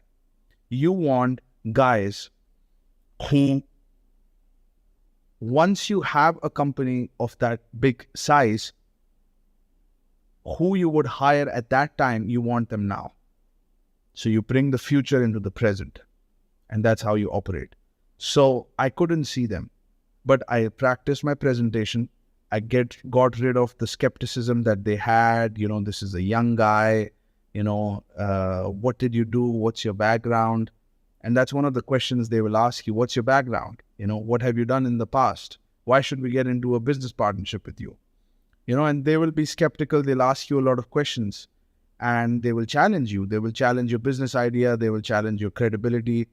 And QLA business model is very unconventional. So not everybody has been exposed to it. You would be surprised as to how many senior executives do not know how QLA system works. If they knew, they would do it themselves. But they might know a small aspect of the whole machine, but they don't know how the entire machine works. It's very strange. I know someone with 30 years of experience doesn't know all the parts of it, but that's true. They just know their role in that machine. They don't know how the entire machine works. They have some idea, but not all the details. But you have the keys to the kingdom, thanks to QLA.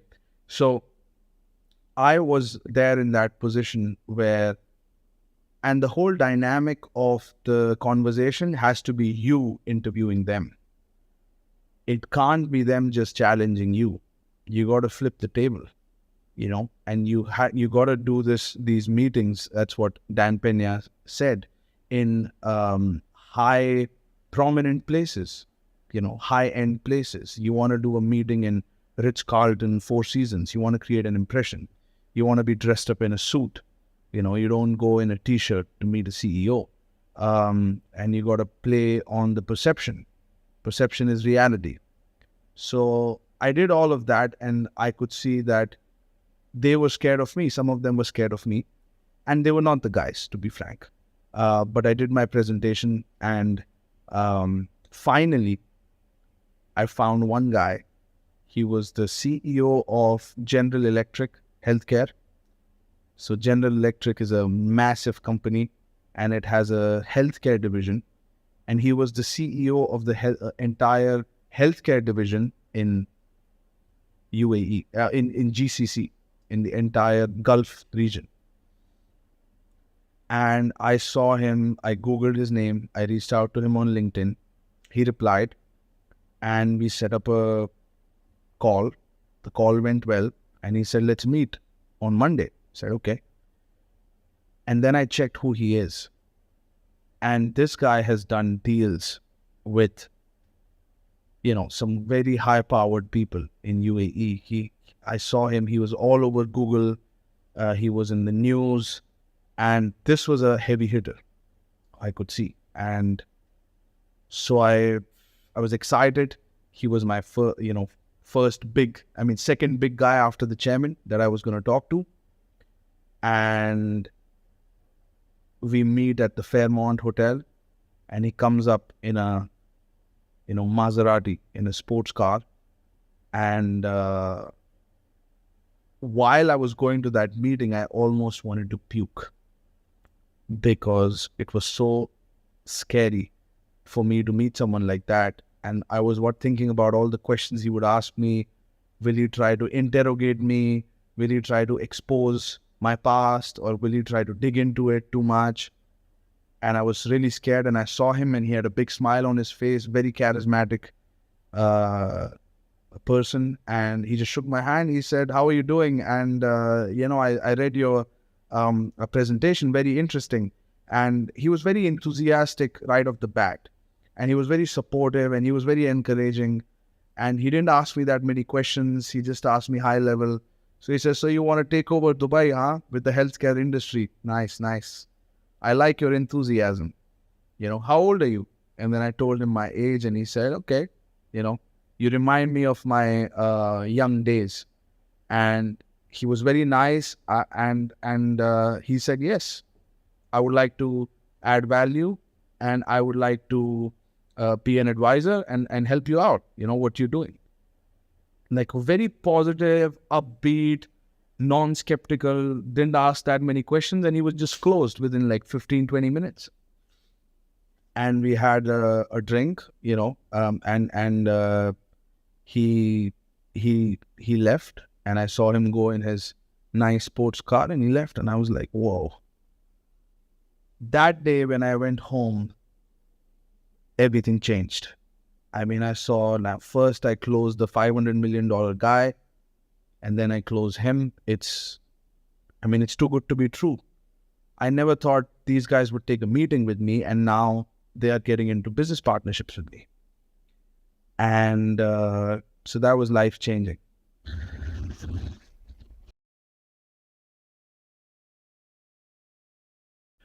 So now I come back home, and as I'm executing the QLA system, I'm coming back home, and I'm sharing these stories with my family. And one of my friends was living in the house with us. We were living in a nice house, and I was sharing these stories with everybody, and they all couldn't believe. My brother couldn't believe what was happening, and how quickly things were developing.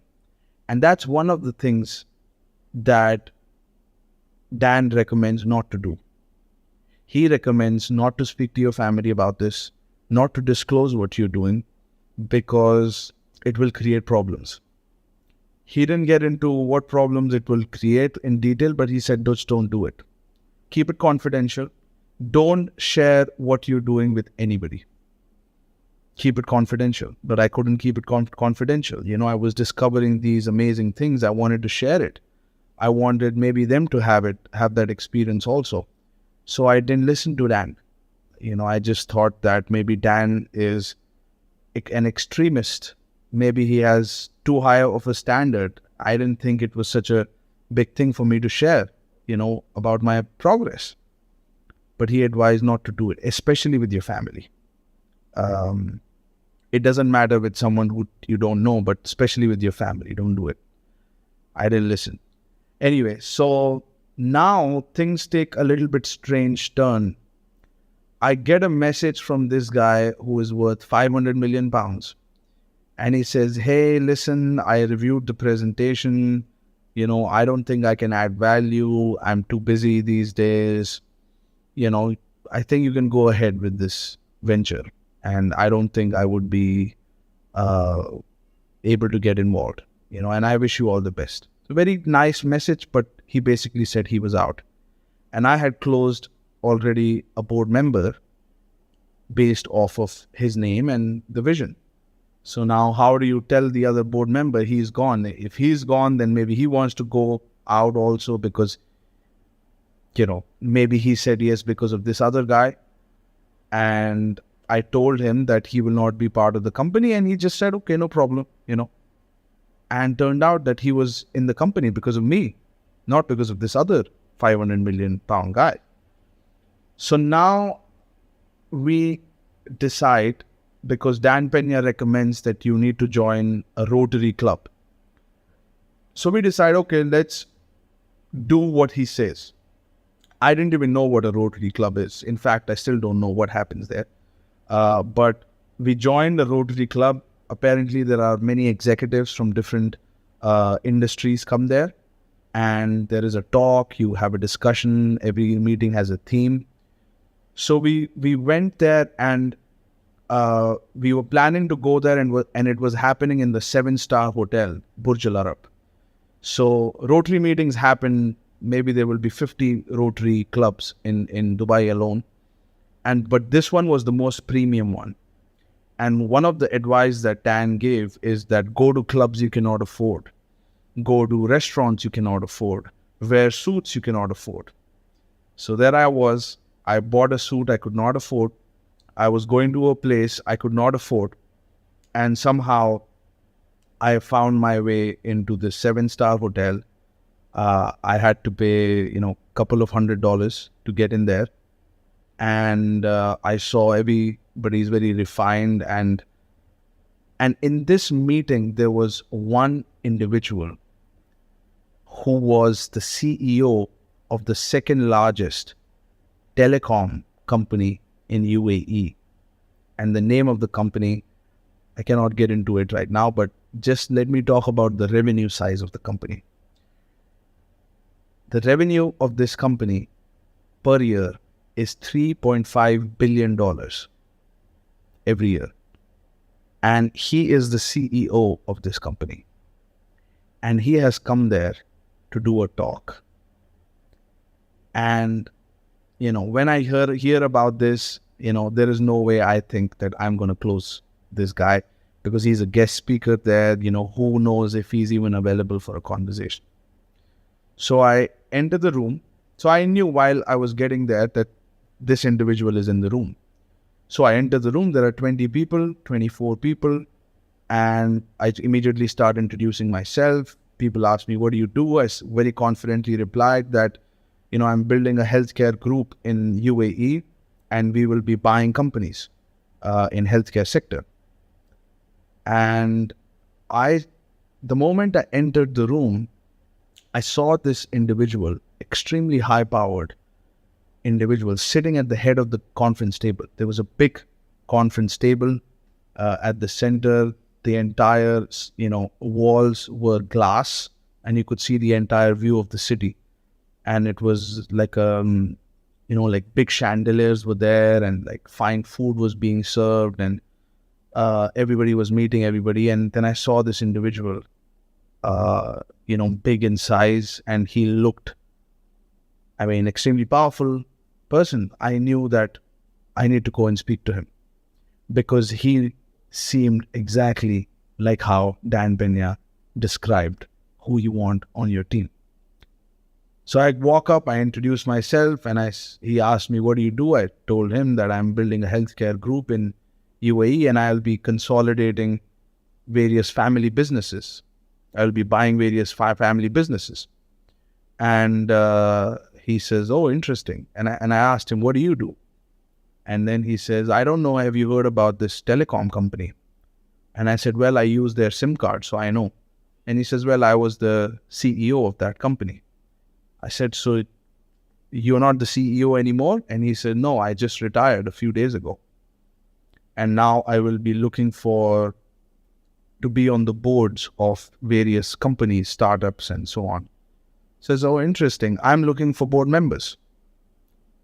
And he says, oh, great. Then we should get in touch. I said, perfectly. if I could have your number. So he pulled out his card, he wrote his phone number, and he gave it to me. And I left with this number. And while we were leaving, he gave a presentation. He was the guest speaker there. He gave his presentation. And one thing I did that got me to get his number was I sat next to the seat that he was sitting. And one of the strangest things that you will find is that whenever there is a powerful person like this, people want to stay away from them. You would think that people want to, keep talking to them, but actually people are so scared. And it depends on the stature of the person, but people sometimes are so scared that they don't want to even talk to that person. There is very intimidating presence. They don't want to mess up. They don't want to get embarrassed. So everybody was away from him. And there was one seat that was empty next to him. Imagine the entire conference table is full. The head of the seat, he's sitting, and the next chair is empty. I mean, I walk up and I just sit down there. We start to have this conversation, and I got his number. On the way out, I shared about how I got mentored and what I'm doing. And he said, we got to have that meeting. Don't forget about that. I said, I won't forget. And we left. And that day I went home. I didn't have any hopes that he would say yes, because he just seemed too larger than life. And he was too prominent. He knew the rulers of the country. He had been with them. He had done talks with Richard Branson. He had met Obama. And he was a high-powered individual. And I was like, okay, maybe I will have a meeting and nothing will happen, but it's still going to be a learning experience. Maybe he will not even show up for a meeting. I don't know.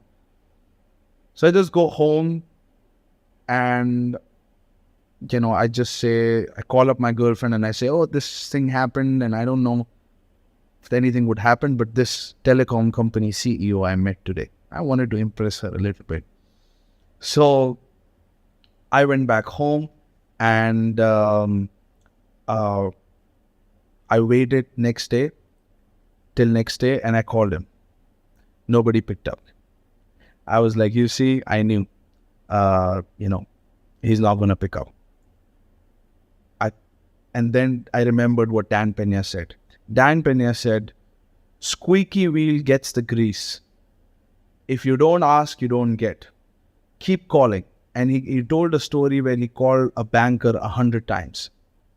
So I remember from the meeting that his phone was ringing. The his phone was ringing. So I know he keeps his phone on loud. And he's not picking up because it's an unknown number. Because he maybe gets a lot of calls. So I called him 4 times in a row. Back to back. And I just didn't want to give up.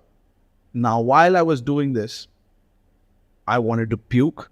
I was feeling fear. I was feeling anxiety. This is a high-powered person. I don't know what he's going to do to me, what's going to happen. So many things were racing. Maybe he gets pissed off and he says, no, I'm bothering him too much. I didn't care. I just kept calling him. He picked up. He said, yes. I said, hi, so-and-so. I'm not going to name him. You remember we met yesterday. I'm the entrepreneur who's building the healthcare group. He said, oh, yes, of course, my friend. How are you doing? I'm sorry, I didn't have you. I didn't have your number, and I didn't pick up. Yes, of course. I didn't even have to say anything. He said, yes, we have a meeting, right? How about Thursday, 12 o'clock in this 5-star hotel? I said, done. And I was so nervous, I closed the call and I forgot the exact date of the meeting.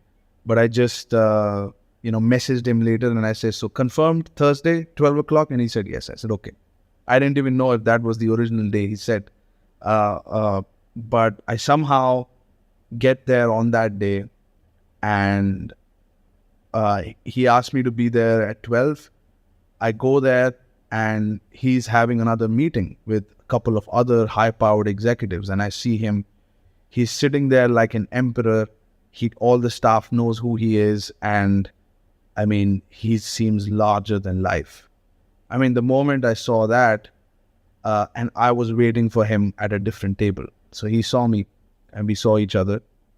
And then he came and he says, yes, my friend, Tell me, how can I help you? And then he left this just one gap. And then he said, what's your business model? And then I told him that I want to build a $1 billion company and it's going to be in healthcare. And he raised his eyebrows and he said, you know what? I envy you. I said, you envy me? And I said, yeah. He said, yeah. He says, just the enthusiasm of starting something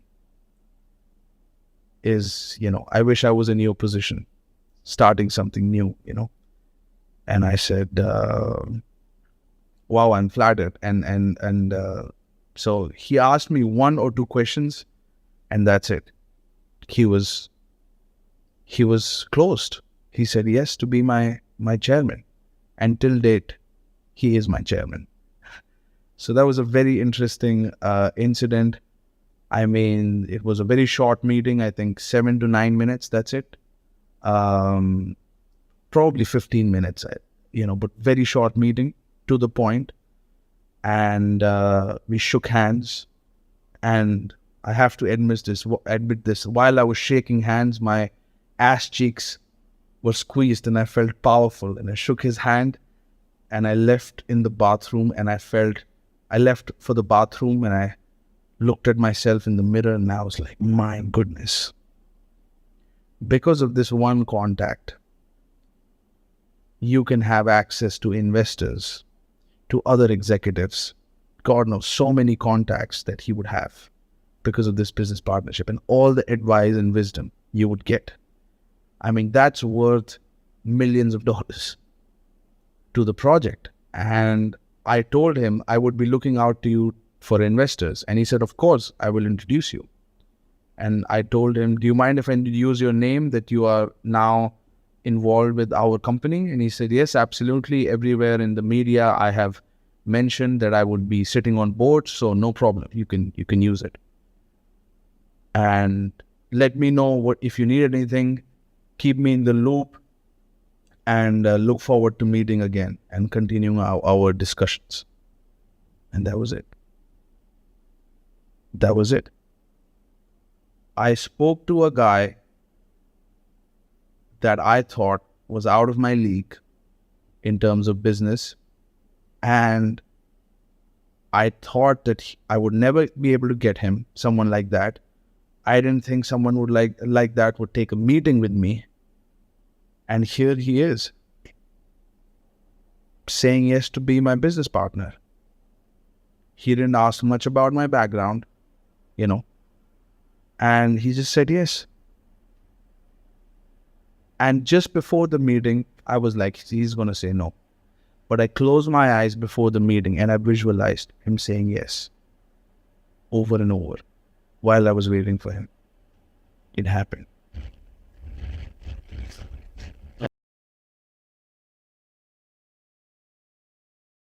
So just like that, I have my chairman, who's a high-powered individual in Dubai. I have a CEO in healthcare who's a very high-powered individual in Dubai. And I need a finance person, corporate finance, a legal expert who's experienced in mergers and acquisitions. And I have my whole dream team. And already I feel invincible. I feel powerful. I feel more confident.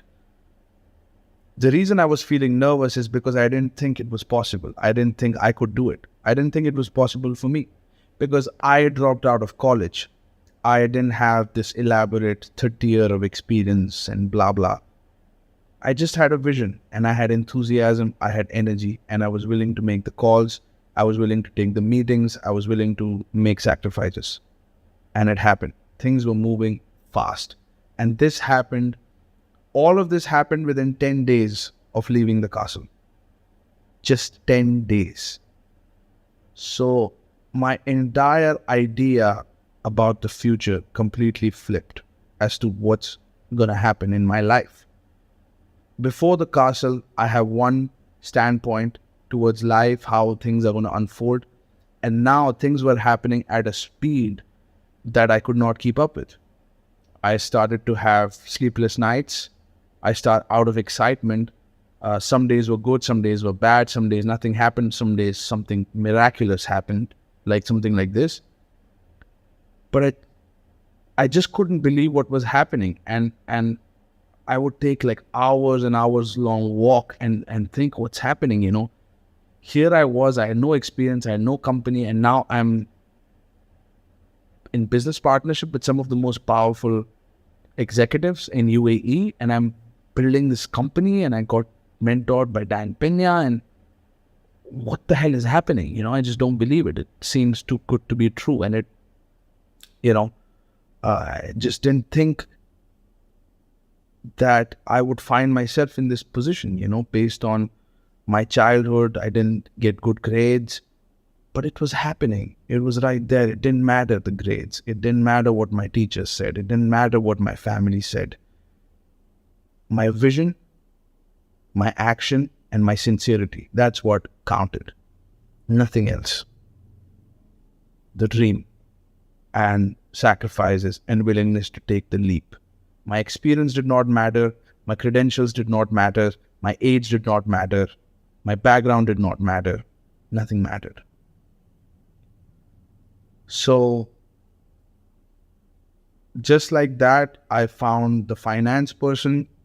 I found, the legal person, and I had my entire board complete. And I compiled a file with all the names, their pictures and their backgrounds with my name.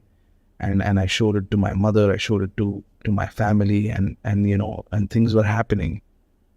And it was not even 2 weeks that, I think it was less than a month, I had my entire team, and I was ready for the next step, which was to find a high-profile law firm and a high-profile accounting firm. So whenever you're buying a business, you need to have these international firms, law firms and accounting firms that would do due diligence on businesses that you buy. They will see if the licenses are in a proper place, if the financials are what they say they are they accurately represented. I mean, there is a lot of risk analysis and a validation that's required before you buy a business. You don't just go and buy a business. You need, these firms to look into, investigate into these companies, if they are even legitimate, if the numbers are legitimate, if the employees are legitimate, if the employment contracts are in place. A lot of complications that they handle. But again, remember, it's not you who is doing it. It's the entire board and the accounting firm and law firm who collaborate, and they have the expertise. You just connect them together. So now I have my team. I really feel high powered now, because now using these names, I can get into any door I want. So now I have access to the whole city, just because of my dream team. Doesn't mean that it's gonna be a piece of cake, but it was a piece of fucking cake from that point on. Because your entire position is different. You are looked at differently. You are treated differently. You're given respect. You are treated in a almost like in a special way, in an unfairly special way. So I set up a meeting with one of the top law firms. It was the 12th largest law firm in the world, something like that. And Pena said that start with the firm which is the least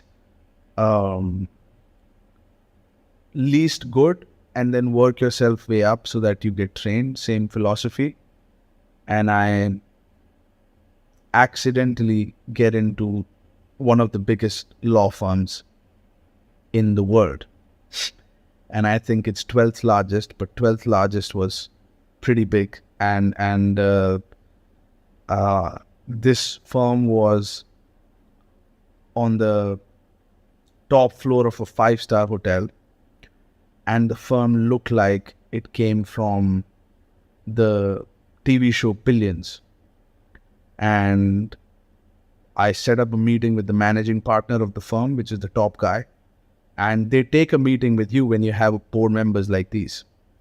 So he sat down and I did my first present. I mean, I entered the room. There was a beautiful secretary there.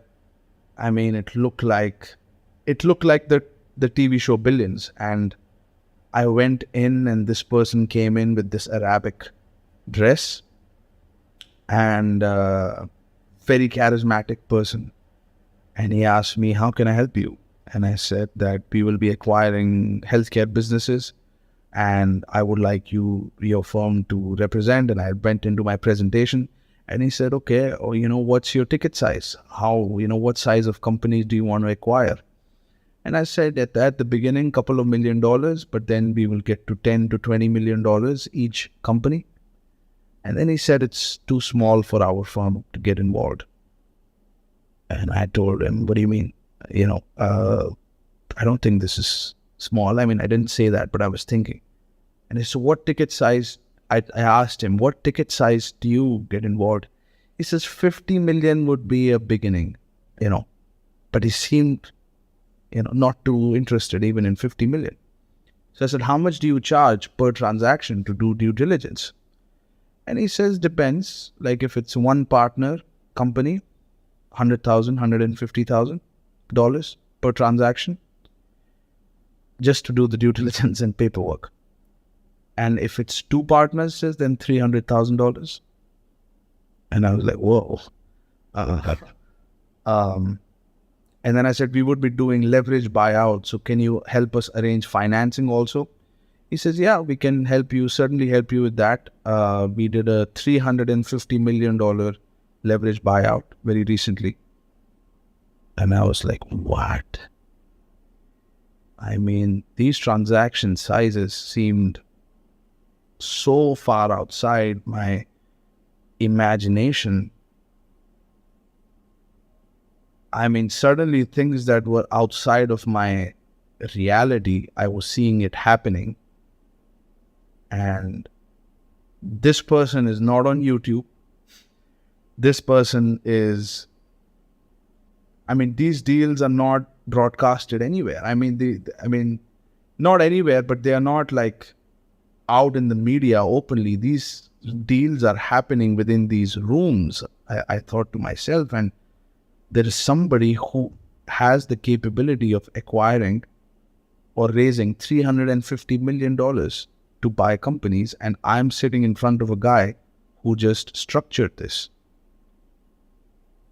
And I knew I was in the right place because I wanted to puke and everything was outside my comfort zone. Everything. And I just saw him and I saw myself one day coming back to this firm on a transaction that's $350 million. That day I made this goal in my mind. One day I will come in this room, I will hire this firm, and I'll have a transaction this big, and I will be joking on the conference table, laughing, with the associates, completely comfortable, completely relaxed. And I knew that my dreams are going to happen because at this young age, I'm in a fucking room with these people, and it's not even a fucking month since I started. And my entire mind, it was like my mind was shaking. And when I came down, and I felt like everything that I had learned until the point I went to Castle was absolute fucking bullshit. Crap. Misinformation. Wrong information. And suddenly I got access to this information that had so much power that I could just take the keys and open the doors of these secret vaults where all of these deals are happening, these multi-million-dollar deals. And I am sitting in those rooms. And I went out on the streets and I saw that these people here and people that I know in my life are clueless about these transactions because they're done so privately among a couple of group of people, maybe sitting in a hotel lobby or in these law firms, these deals are happening that nobody gets to know about. And this is the reason why people don't believe when someone shares these stories, is because they happen so privately. Not everything is on the news. Not everything is on Instagram or YouTube. You know, like the real players are behind the curtains. The real players do not want to brag about how much money they have because they don't want people to know. They keep their mouth shut and they're just quietly making a lot of money. And that experience changed my life completely. If you love what you're watching, hit the subscribe button. Thank you.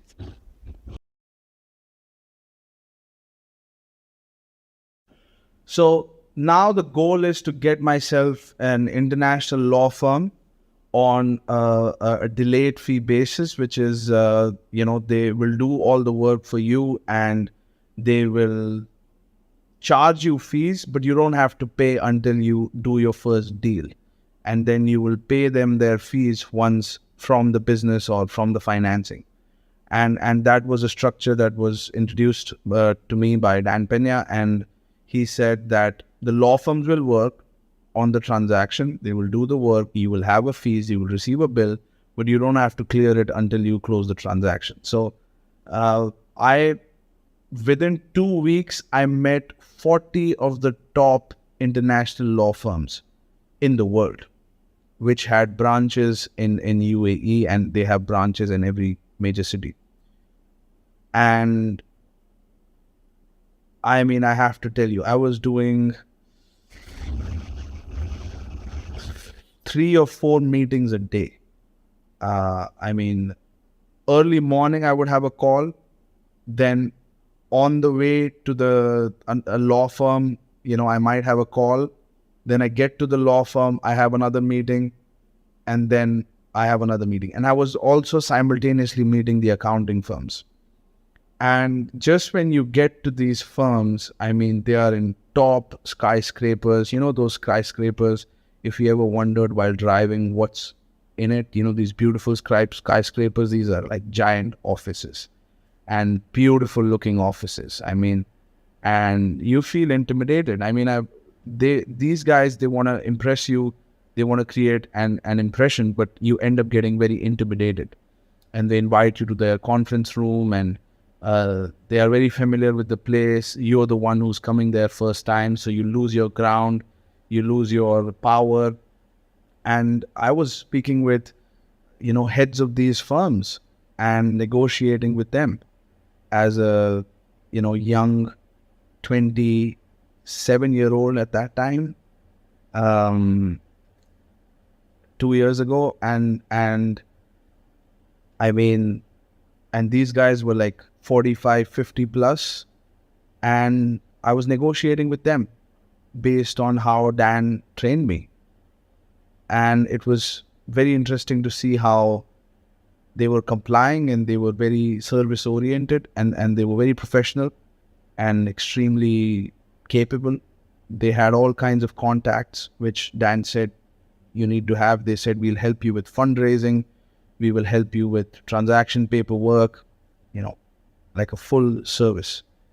And so I interviewed over 40 different law firms and finally got 8 of them to agree on the fee structure that I was trained in, that was taught by Dan Pena, and that you need that.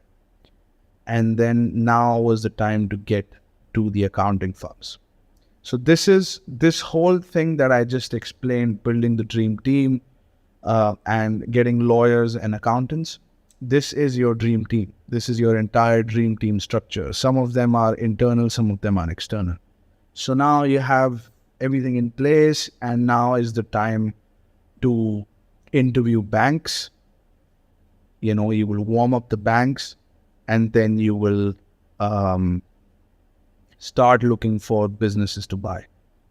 So now I'm on my 2nd or 3rd month doing QLA, and things are going very, very well.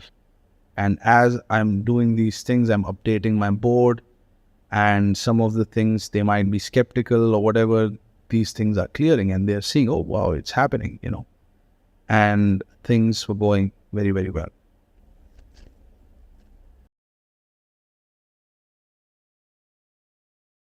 So finally, it is time to interview the banks. Now we're getting to the juicy part here, because this is where the rubber hits the road. All the preparation you have done is to impress the banks, and so that they comply and give you the money.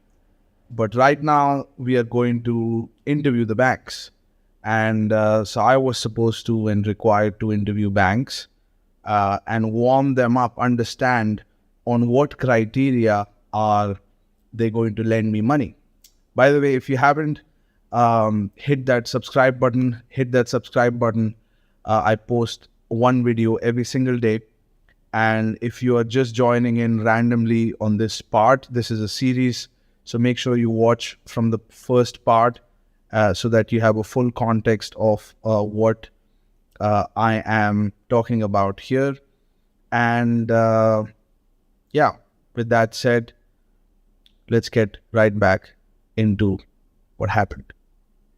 So now is the time where I start to locate banks. Now I knew only 2 banks in UAE. One of them I had a bank account in, and I didn't know how many banks there are. So I went, compiled a list, reached out, started calling, making the calls, sending a lot of messages, and I started to have a lot of meetings. And this is when the fucking COVID hits. And all the in-person meetings are not happening. Everything is in a fucking chaos. We go into a lockdown, and then there is like no progress. But still, I didn't give up. I kept messaging them, calling them, and many of them were taking calls. And I was able to have conversations with them and go through this interview process that you have to go through at the beginning to qualify them, to understand the chemistry, to understand whether they can even finance the deals that we are doing, and to write down for each bank what's the lending criteria. Bank 1, what's the lending criteria? Bank 2, Bank 3, Bank 4. And we want to locate the decision makers within the bank. And just to give perspective, these banks have 1,000 employees.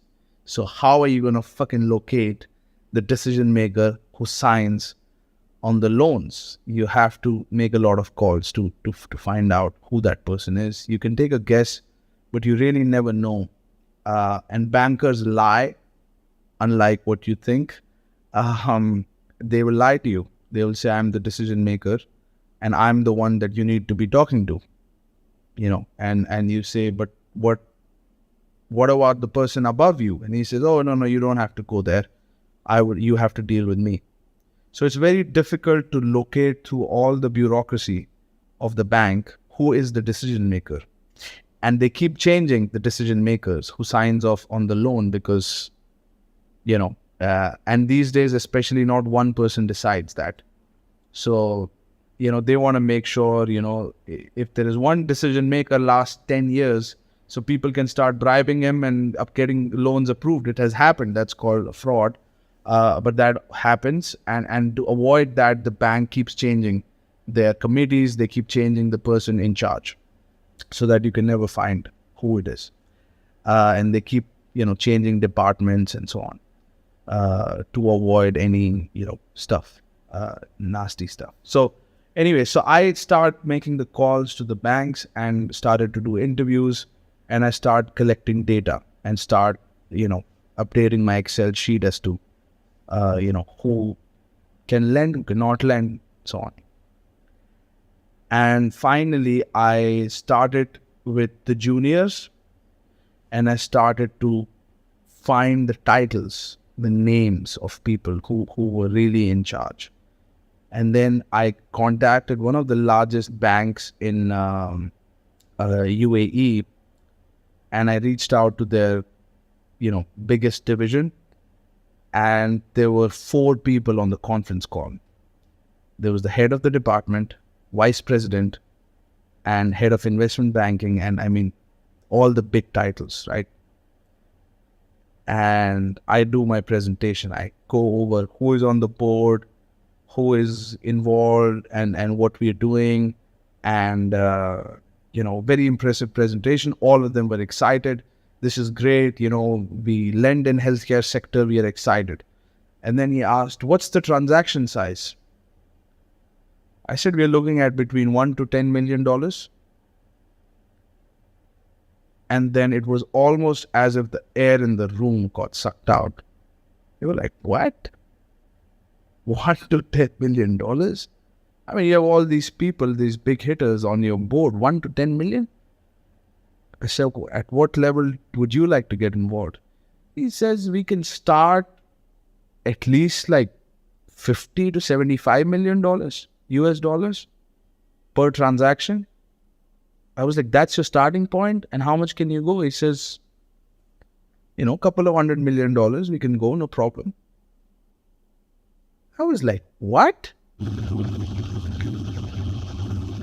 Something didn't make sense in my head, because I come from a middle class family, and even a couple of $1 million, you meet these e-commerce guys or these online, affiliates or whatever, they say, oh, I made $1 millionaire, I'm a millionaire. These bankers will laugh at these people. I mean, these people laugh at $1 million. They chuckle. They don't get out of bed for $1 million. And I just couldn't. And this is what Dan Pena was saying. He was making a joke out of a couple of $1 million. And people think he's exaggerating. He's not. He's just part of a different circle of people. He's part of a different network where a couple of $1 million isn't a big deal. And it's strange how people brag about making a couple of $1 million. If I did that at that time, I would have bragged too. Because very few people are exposed to this kind of transactions. And those who do, they keep their mouth shut and they don't brag. But they were laughing and they were like, this is too small for us, Prithvi, come back to us when you have a big transaction. And we'll do it. We like your idea, we like your project, but we need to give out more money. You need to understand something. The banks make the money by lending money. The more they lend, the more interest they will make. And more importantly, their bonuses are linked to how much money they make. If you're depositing money in the bank and it's sitting there, first of all, it's going down in value because the government is printing the money. So inflation is happening. The money is going down in value every year. On top of that, they are borrowing money from the central bank and they are paying interest on this money. So they better put it to use, and they better give it to people who can really multiply it and in a stable manner provide them interest and pay for their bonuses. So the more money they lend out, and this is the reason big money is following fewer companies, more money is chasing fewer deals, is because when they lend out, when they make a decision to lend, they don't want to lend small. Assuming they make a decision to lend, they want to lend big. Because if they're lending, it's a good opportunity. If it's a good opportunity, you want to invest as much as possible. You want to lock that capital in that opportunity, assuming it's big in size. Because they would rather do one deal instead of 100 deals. Less work, because a $1 million deal, a $10 million deal, a $100 million deal, all happen in white sheets of paper. That's it. They all happen in these pages. And the only difference on these pages, when you see the deal, are zeros. So why not do a bigger deal? Give yourself a bonus of $1 million, share it with the team. they want big transactions. And that's where it gets interesting, is that you really start hanging in circles where they are saying your dreams are too small. Now they're laughing at you because your dreams are too small. They're not laughing at you because your dreams are too big and you're thinking too unreasonable. So if I shared my goals in my friend circle, they would laugh at me. Oh, your goals are too unreasonable, too big. And these guys are laughing at me because I'm asking them for 10 million or 5 million or 1 to 10 million dollars. They're laughing at me that how could you come to us? I mean, this is too small, man. I thought they would reject me, but now it's too small. It was a very strange experience. And coincidentally, that day I had another bank like this. And the more sophisticated ones that do understand the system and M&A, all of this, they tend to be on the bigger transaction side.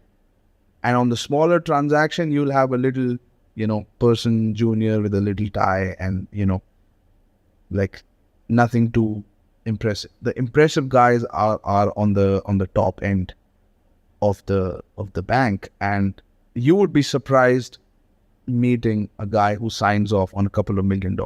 You wouldn't believe that this guy is really the one who signs off, because I mean it's I don't want to say nasty things about it, but I'm just saying that nothing that you can't handle. So that's, I mean, in essence, my experience with the banks and how the what Dan Pena teaches have worked for me, and I have seen it in front of me, transactions happening. I have talked to real people. I have been in real situations. I've been in real negotiations, and I will share more in the next video. If you haven't, click the subscribe button, click the button now, and continue watching. The story gets more and more interesting as the transactions show up. And in the next video, we're going to be talking about how I found out a way to get in touch with healthcare businesses. These are businesses doing multi-million dollars in revenue per year, and how I met them, and how big the transactions actually start getting. Stay tuned.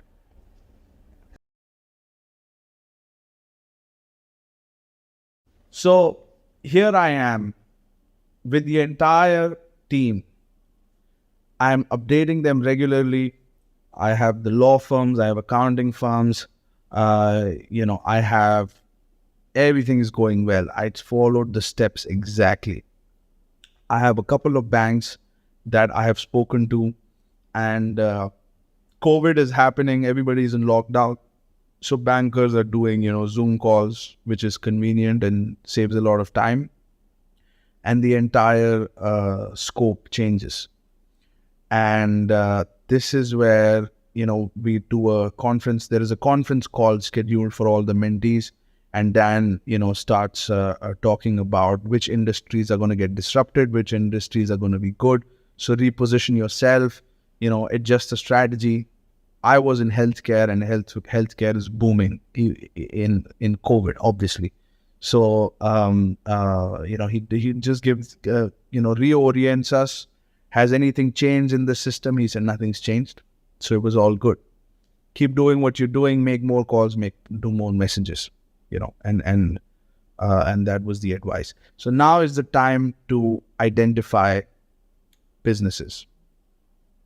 So I found out a way to get phone numbers of businesses, and I start making calls.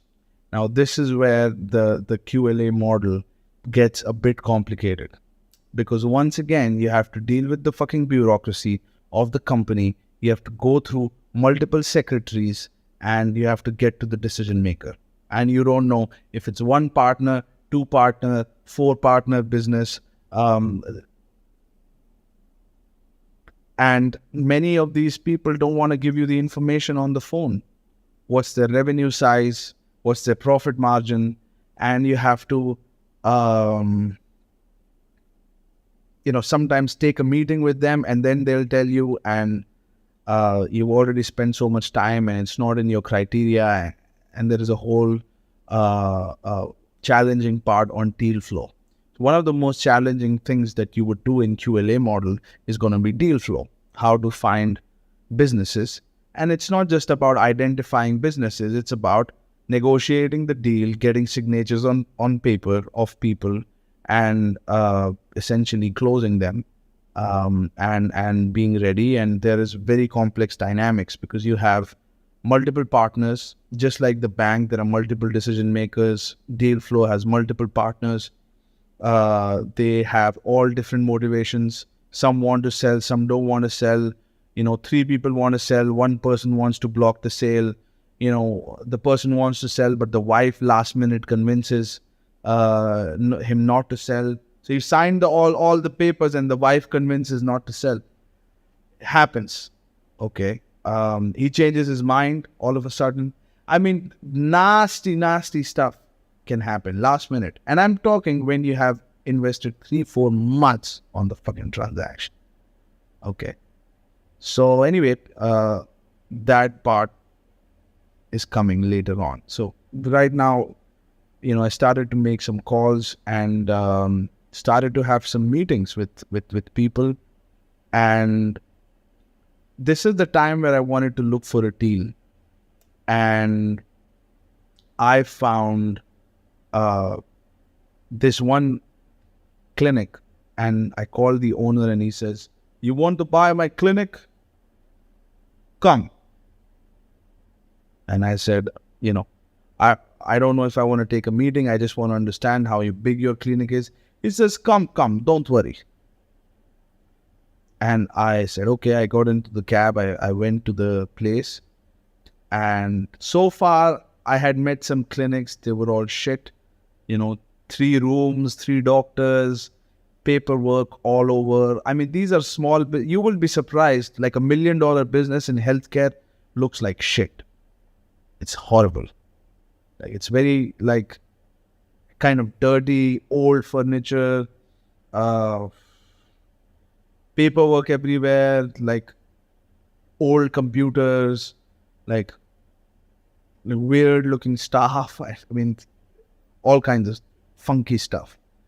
It's not as glamorous as recruiting board members. It's different.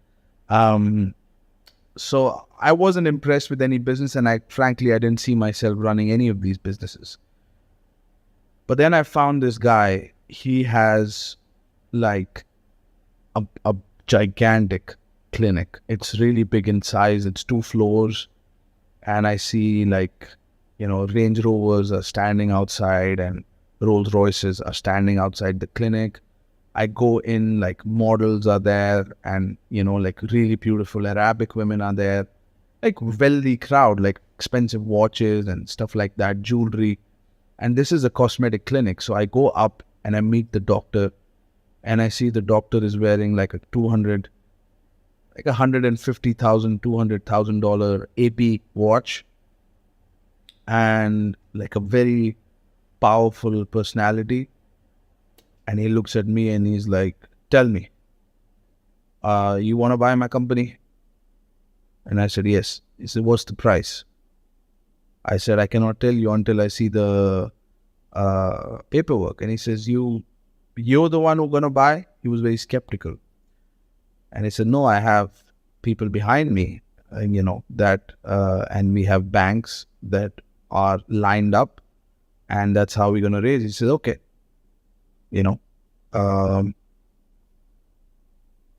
He said something, he tried to, I didn't understand, nothing happened, and I left.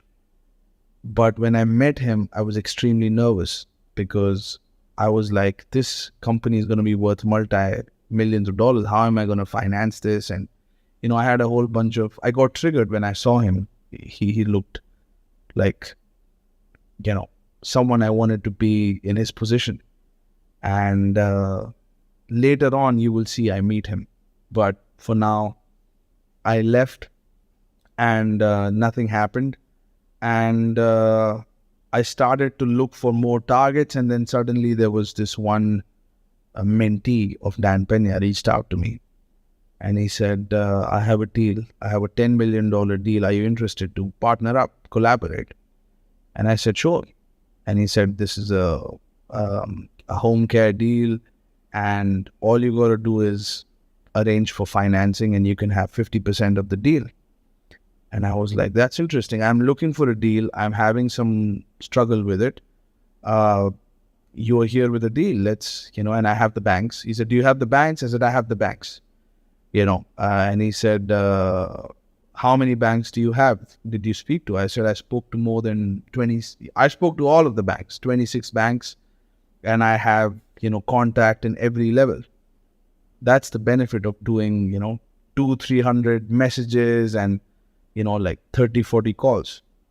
And I said, I have strong board members. I know I can get financing for this deal. So we got on the Zoom call. We started to bond with each other, and then he walked me through the numbers. He told me the valuation and everything, and it very surprisingly, it seemed very straightforward. Like the way he presented it, it seemed very straightforward. And I started running it through my board members, and now it was time to find banks that would finance this deal. So here I was, a couple of months ago, I had no idea what to do with my life and how I'm going to make my dreams a reality. All these visions that I saw in my mind, will they ever happen? And here I was negotiating and partnering up with one of Dan Pena's mentees, who I saw on video, by the way. And he's brought this $10 million deal. I immediately calculated how much am I going to make. And I was like, this is fucking crazy. And this is the time where I was living with my brother, and he was covering my expenses. That was the deal, that he would cover my expenses, and then once I acquire a business, I would return the money. And he came in and he saw me. He asked me, what are you doing? I said, I just got a $10 million deal. And if I finance this, and he says, wow, if you finance this, you're going to be richer than me. And he's my elder brother. He's 5 years older than me. And he has made a couple of $1 million. And he said that you're going to be richer than me. And I said, yeah. And then he shook his head and he left. Let me tell you something. I did not catch this immediately, but I saw the look on his face completely change. And his relationship with me from that point on was different. It was, very strange things happened. This is my brother, and he started to attack me in conversations. He started to say, oh, this QLA doesn't work, and it's all bullshit. It's too extreme. Dan Pena is crazy and this and that. And he started to try and plant these things to stop me. He started to complain, oh, you don't spend time. I don't know what's happening to you guys. You just lock yourself in the room and just, making these calls. Nothing is happening. It's been a few months. And he started to literally drain me down. And this is the reason why Dan Pena says, don't share this with your friends and family. Because look, they might be happy if you make a couple of $1,000 extra. But if they see you making $10 million on one transaction, and they are the ones who are not going to make this, they see a whole scenario where when you make this money, you're going to have a Ferrari and you're going to have the prettier girl, the bigger house, and they're going to look small, and they're not going to like it. You might think they'll be happy for you. They're not. And that was something that Dan Pena said, that they're going to be jealous. You're trying to impress your friends, And you're going to think that once you become successful, they're going to be happy for you, your friends and family. The truth is, when you do make big money, not small money. Small money, it's fine. You go for a little dinner, have a treat. But the big money, people change faces. Look at all the hate that the Kardashians get, Donald Trump gets. Why? Why? Most people don't even know them. Why do they get hate? It's hidden jealousy that comes out, and it's human nature. And this is where it starts to get a bit dark, because you will start to see sides of people. When it comes to money, and a lot of money, big amount of money, millions and tens of millions of dollars, you will see sides of people that you did not know they had, and they did not know they had. Things become very different, nasty and ugly, because now there's something to fight for, right? When there's nothing to fight for, there's no transactions involved. No, everybody's at the same level, right? Nobody's intimidating each other.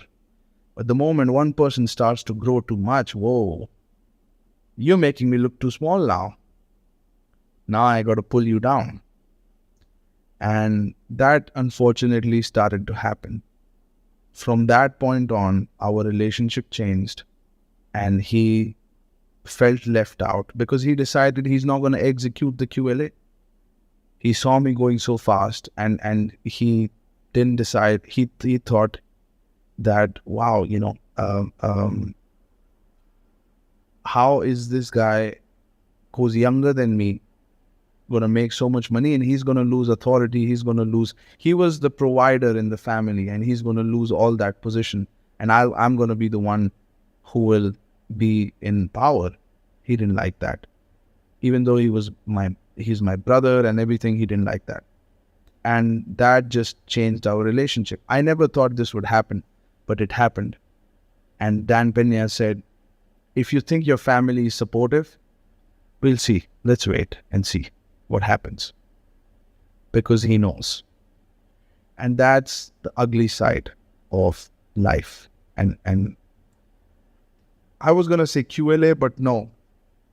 It's just the dark side of human nature, right? We feel jealous when other people are successful. And you have to deal with that. And people will want to take you down once they're jealous of you.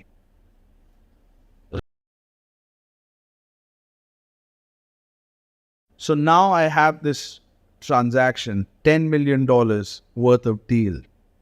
And I have this deal, and I'm also making my phone calls to find more candidates, because you never depend or rely on one transaction. You always have several transactions lined up. And I have to now take all this information and start presenting it to the banks for financing. And now this is the time where I have run this deal through several of my board members. They have provided their comments, we're good to go. Let's, start finding a bank, and let's find a bank who has an offer for us. So I started to make presentations, I started to make calls, and I finally found, made so many calls, did one presentation, then second round of presentation, then third round of presentation. And this time I've got my CFO, the finance guy, who's 50 years old, who was an ex-CEO of a $400 million company. And we go into a meeting with this bank, and this bank is, in this nice fine dine restaurant. And now, because we have a deal, the bank wants to invite us for this nice dinner at this, high-end restaurant in one of the most prominent areas in Dubai. And they want to pay for the dinner. That's one of the things Dan Pena said, that when you have a deal and when you go meet the bankers, they'll pay for you, because they want to make money off the deal. They want to treat you nicely. But just think about it. You're doing a deal, you're not putting in any money. Banks putting in all the money, and they're the ones paying for lunch. I mean, as far as you are concerned, you're getting a free ride. Not really free, but you have nothing in the game.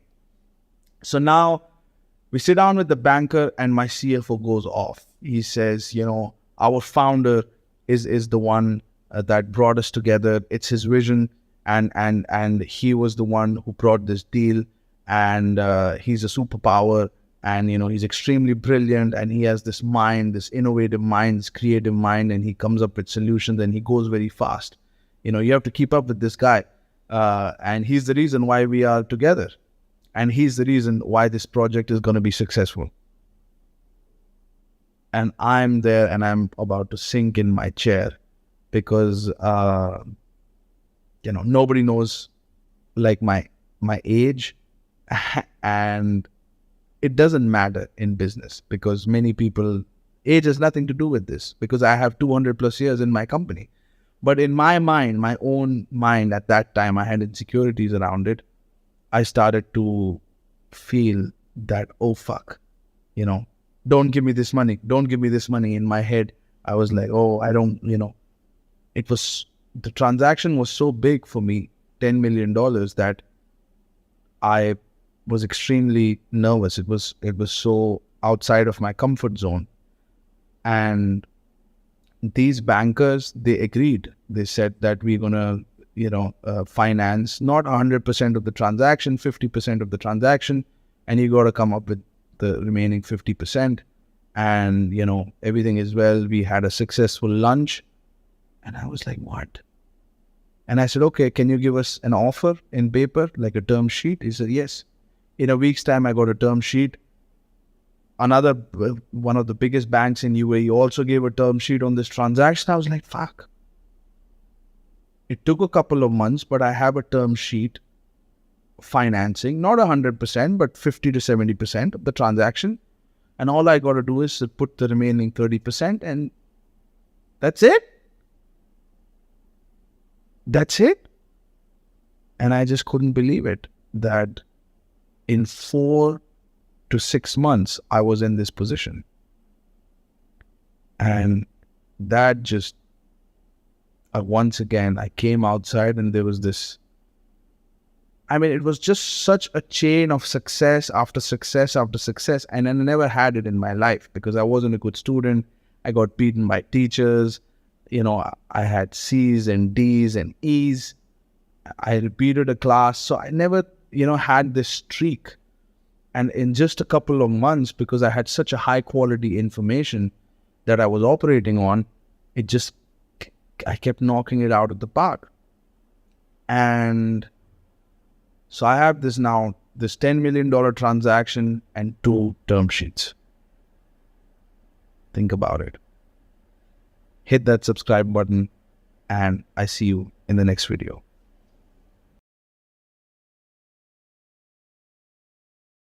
Okay, so I have a $10 million deal agreed with the seller that has been brought to me by one of the mentees of Dan Pena. I have 2 major banks in UAE willing to finance between 50 to 70% of the transaction, and I have to come up with 30 to 50% of the money, remaining portion. And if I do that, I have the transaction done. Now here is when everything started to shake. Because when money is on the table, integrity is the first thing that goes out of the window. That's what Dan Pena said. One of the directors, I am not going to name names, started to, say that, what, the shares that I've received is nothing. I want more. I want this, I want that. Now the money is there, and it didn't happen with the rest. It didn't happen with the chairman and all of the others. But this one shareholder started to go a bit out of control, and he started to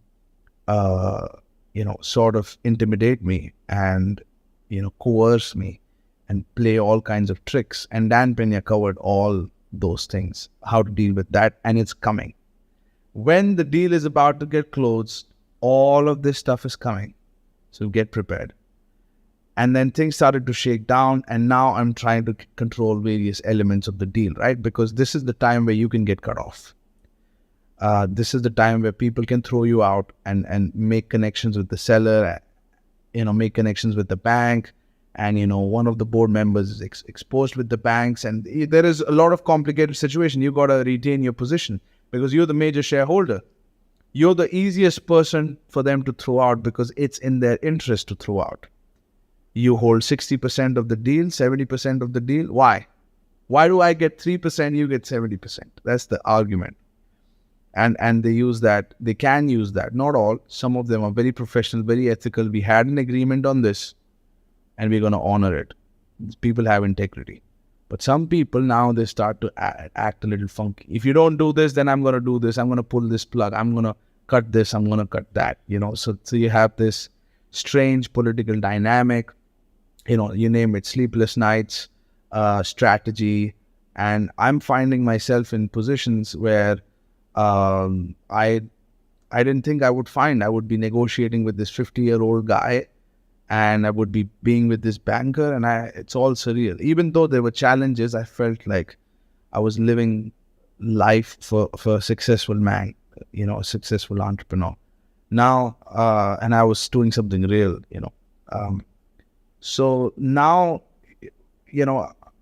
we start to, we have to look for an investor to give us the 30% money, 30 to 50%. And I started to reach out to funds and started to do a lot of presentations. And this is the time where they start to ask for more financial information. And I went to the guy and I said, hey, listen, you are the one connected with the seller. Can you give more information on the transaction? And he says, you don't need more information on the transaction. This information, this little Excel sheet is good enough. Use this. I said, look, I cannot do that. The banks was also asking for audited financials. Pena also said, audited financials, why are you not giving me audited financials?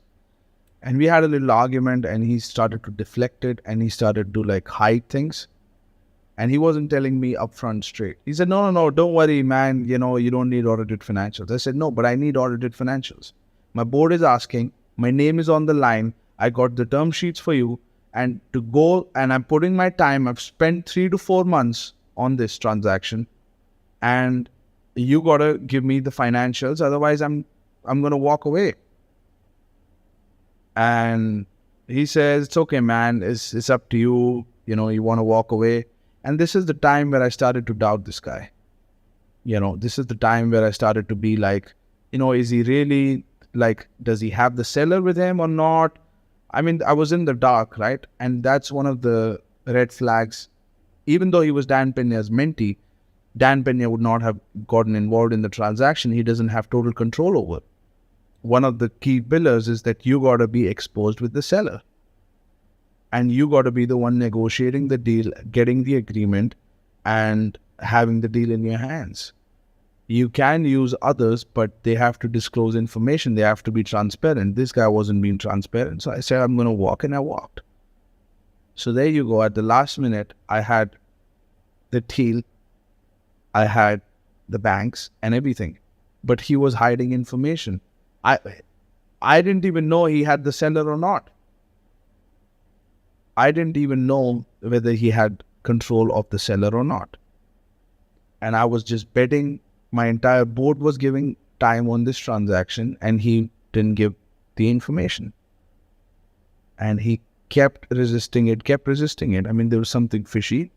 I felt it in my gut, and I walked away from that transaction. But I knew how to negotiate with the banks, to negotiate favorable terms and get financing, get the term sheet. We didn't get financing because we didn't close the transaction, but I knew how the whole process works with the banks. And that was extremely valuable and extremely fun to do presentations with another board member, and going through this whole exercise was fun.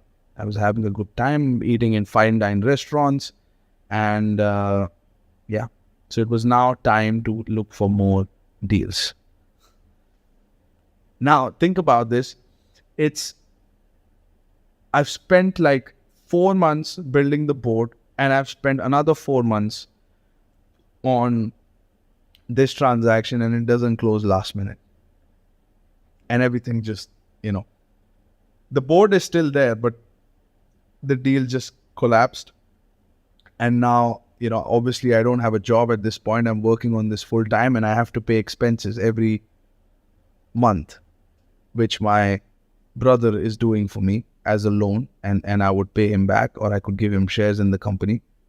And and I was like, it's so frustrating. And now I have to look for another transaction and go through the same exercise with the banks again.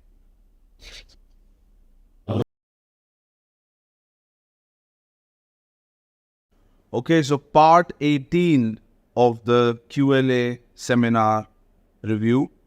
If you still haven't hit the subscribe button, please press the subscribe button. I will be posting a lot of videos about business, M&A, personal stories that I've learned over the years and over the last few months of executing this, and all the lessons, valuable lessons that took me, frankly, a lot of pain to realize, and a lot of trial and error.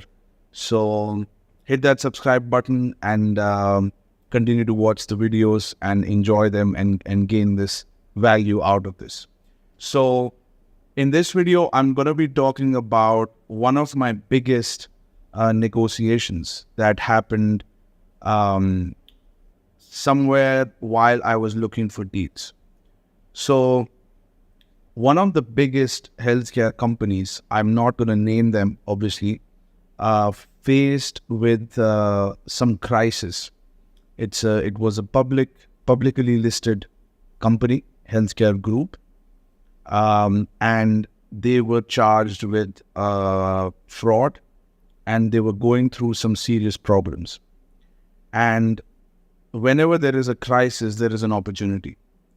So it was all on the news, and everybody was, hyped about it, what happening with the company. It was such a reputable company. Last 20, 25 years, they have this track record, and suddenly there is a case that has opened in London, and the London courts have taken control of the company, and they have given the control to one of the largest management consulting firm. And it was all in chaos, and wherever there is chaos, there is opportunity.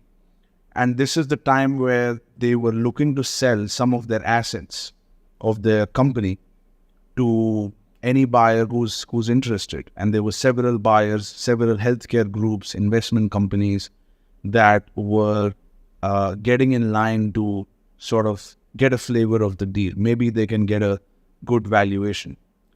And this is the time, because I had interviewed over 300 to 400 people to build my board, I had a lot of contacts at this point. So I started with no contacts, and now I had 1,000+ contacts on LinkedIn, out of which I had personally spoken to a couple of hundred. So I knew that things would come from this network. So one of the individuals who was in one of the big 4 accounting firms that I actually did not end up hiring, he came back to me and he said, "Hey, listen, are you interested in this healthcare group? They have some assets that they're looking to sell. If you are interested, I can set up a meeting with them." And I said, "I don't know, will you be able to set up a meeting with the decision maker? Because I do have access to them through one of my board of directors. But if you can connect me to someone higher, then I would be interested." And at all times, you don't want to take meetings with people who are not the decision makers. So this deal was actually, there were 2 deals, and both of them were $120 to $140 million in revenue. And this individual said that I can set up an introduction. So I asked him, "What do you want for yourself?" He said, "I will take 2 or 3% of the deal." And I said, 2 or 3% of the deal as an introduction? I mean, that's going to be like, $2-3 million just to make an introduction. I don't think that's fair. And I negotiated down the price to $50,000. If the deal goes through, he will get a success fee of $50,000. if the deal does not go through, he gets nothing. So I negotiated those fees. I signed, the papers, and finally, the meeting was set with me, my lawyer, and one of the head of one of the largest management consulting firm. And we all sat down. The meeting was extremely short because we sat down. The head, it was a lady. She arrives. She's a very powerful woman, and she arrives, and we had told her that it's going to be a casual coffee meeting. And we started the meeting. I said, I'm the founder of so-and-so company, and this is my lawyer, and my lawyer introduces himself. And then the person who set up the meeting introduces himself. And she looked at all of us and she said, just a casual meeting, huh? I thought this is going to be a casual coffee. And I said, no, I mean, nothing's casual in business. So he said, it's okay. Let's talk about, what's happening. So we asked her some questions, and she told us what the situation is. And they said that we are looking to start a bidding war between different groups. So I said, okay, how much are you looking for? And she said, we're looking for late teens. And I said, what do you mean by that? Which means, higher multiples of cash flow. I mean, above 15, 16, 17 times cash flow, which is obviously too much. So we told them we're not interested. And we just walked away and the meeting was over. So it was a very short meeting, but it was very interesting to see that you could enter into negotiations that are worth that big. So here I was, from not knowing anything to doing one of my largest negotiations.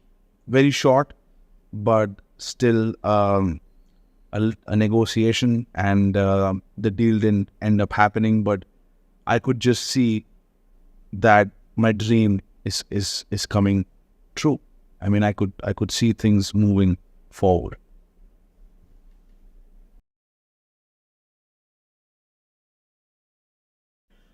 Okay, so this is the time where everything started to shake. This was the time where, my brother and I started to have some conflicts. Now, this is a story, and this is an example how family can fuck things up for you, and the family dynamics can get so complex that it can actually start to affect business life. And Dan Pena talks about this extensively in the Castle seminar, and especially in the one-on-one meeting. He told me that particularly because you are an Indian, you're going to have issues with your family. And I didn't believe him at that time. I told him, listen, my family is very supportive. They stay out of my way, and they don't really interfere too much with my life. And he said, if that's the case, then it's good. But he gave me a warning. And this is the time where they started to sort of lecture me on things. So now it's been roughly 9 months. I have been executing this, and I'm having a lot of fun doing it. I'm enjoying it. I'm loving it. I'm building something, and I'm making my dream a reality. And this is the time, I start having complaints. Oh, you don't sit with us. You don't spend enough time with us. And slowly things escalate, where my brother started to ask me to do certain things, certain tasks that were really related to him. And I started to decline it. I told him, listen, it's not, I will not be able to complete these tasks. I have my own business I'm running right now, and I don't have the time. And suddenly he went, you know what? You don't value what I do for you and what I have done for you. And hence, I'm going to cut all the financial supply. So the deal that we had, that I was going to cover you for your business venture, well, that deal is off, and you can do whatever you want. It's none of my business anymore. So here I was after 8 months of successful execution and putting so many things together from not knowing anything, validating the model, and I thought that this would make my family proud of me. When you get a little bit success, your family is going to be proud of you. But when there is a potential of you making between 10 and $100 million, especially with siblings, you will confront with jealousy. Because think about it from his perspective. He was kind of the leader of the family as an eldest son. And here I was, younger than him, who's going to make 10, 20, 30 times more money than him. He already had some money, but the scale that I was looking at was extremely big. And he decided not to pursue QLA model. And he could see me do it, and I could tell that he was jealous. And he just needed a reason to cut me off and to stop me. And this is where it gets nasty. We went into a nasty dynamic where I have this nice house that I'm living in, everything paid for, and all I can do is just focus on the work and get things done. But now I'm having to move outside the house. And this is where I have to pay my own bills while executing QLA, which is one of the most challenging things.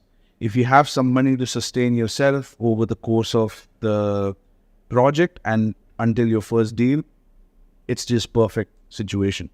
But when you have to work, and I never had a job, and now I have to generate an income, I don't know how to get the money. And this is when, I started to really, it was a big shock. Now I find myself moving out of the house, taking a studio in the city, living all by myself. And this is where my project starts to get affected. I had some money with me, some savings, but it was enough for me to sustain another 6 to 8 months. And this is where the emotional pressure begins, where I have a deadline. If I don't execute, I will lose all the money that I have, and I would have lost, so much time and tremendous amount of credibility in front of these board members and the shareholders that I had brought on board. And it was very, it was a big learning experience to be able to survive in a city where the expenses are $4,000-$5,000 a month. So if you're staying for 10 months, you end up spending $50,000, living a very basic life, and at the same time, day and night doing QLA. And I did that. I went outside. I found a way to generate income. I used some of my funds. I started to consult people. And this is the time where one of my friends was actually looking at my progress, and he was getting inspired. And he asked me, do you think I could do this? And I said, it depends. I would give it 50% chance that you could do it. I told him it's not for everybody. It's extremely emotionally challenging, and most rational people will not take this path for their life, because if you want to start a small company online, as an affiliate marketer, even as a consultant, you could do it pretty easily and you could have a pretty good life. But doing this full time is a motherfucker. It's very tough, and it's emotionally hard, and you don't get to spend time with your family, and your mental health gets affected, emotional health gets affected. It's a pressure that you're not going to be used to. But there is a lot of glory in this life. You would be meeting big people, you would be involved in big deals, but it's a tough life. So he got inspired and he said, would you train me? And I was a bit hesitant because I didn't know if it would work or not. I just thought that I went to Castle, and I was trained directly by Dan Pena. If I train him in the business model of M&A, would it produce the same result? I wasn't sure, but anyway, I shared him how to do it, how to find people, how to recruit them, how to lead them. And me and him, we would have regular conversations where I would mentor him. And eventually he ended up making the board faster than me because he started to learn things from my mistakes. And I told him, avoid these mistakes, don't do like this, don't be scared of this, do it like this. And I guided him through the whole process. And he built his board, he interviewed the banks, he got his law firms and accounting firms, set up the whole thing, and he was exactly where I was looking for deals. And so he came where I was faster than I did, because when I was starting out, after the castle, there was nobody to guide me. I had to make my own mistakes. I had to learn. And Dan Pena wasn't there because, he had given everything that was needed, but he wasn't there on a daily, weekly basis. I had to face my own doubts, fears, and problems, and try my best to solve them and learn from the mistakes. But because he was being directly trained by me, I was constantly monitoring and telling him to make adjustments, and the process was much more smoother for him. And this is the time another person reached out to me on LinkedIn. I trained him. He ended up building a board in Mexico. He did, build his accounting firm, law firm, and he started to, he built a much bigger board than me, and he ended up negotiating his first $12 million deal. And he did it sooner than what I did. So, I was very happy that this not just works for people who go to the castle, but people who listen to Dan or just execute the steps. It works for anybody. And that was something that was very interesting to get validated. How strange it was that my brother went to the castle and he didn't execute, nothing happened for him. And these two guys, they didn't go to the castle, and yet they are now, doing, and they're negotiating these big deals, and they managed to build their entire boards and get accounting firms, law firms, and the whole process. They managed to do it. So now I knew how I'm going to generate my income, and it was time for me to focus on getting deals done.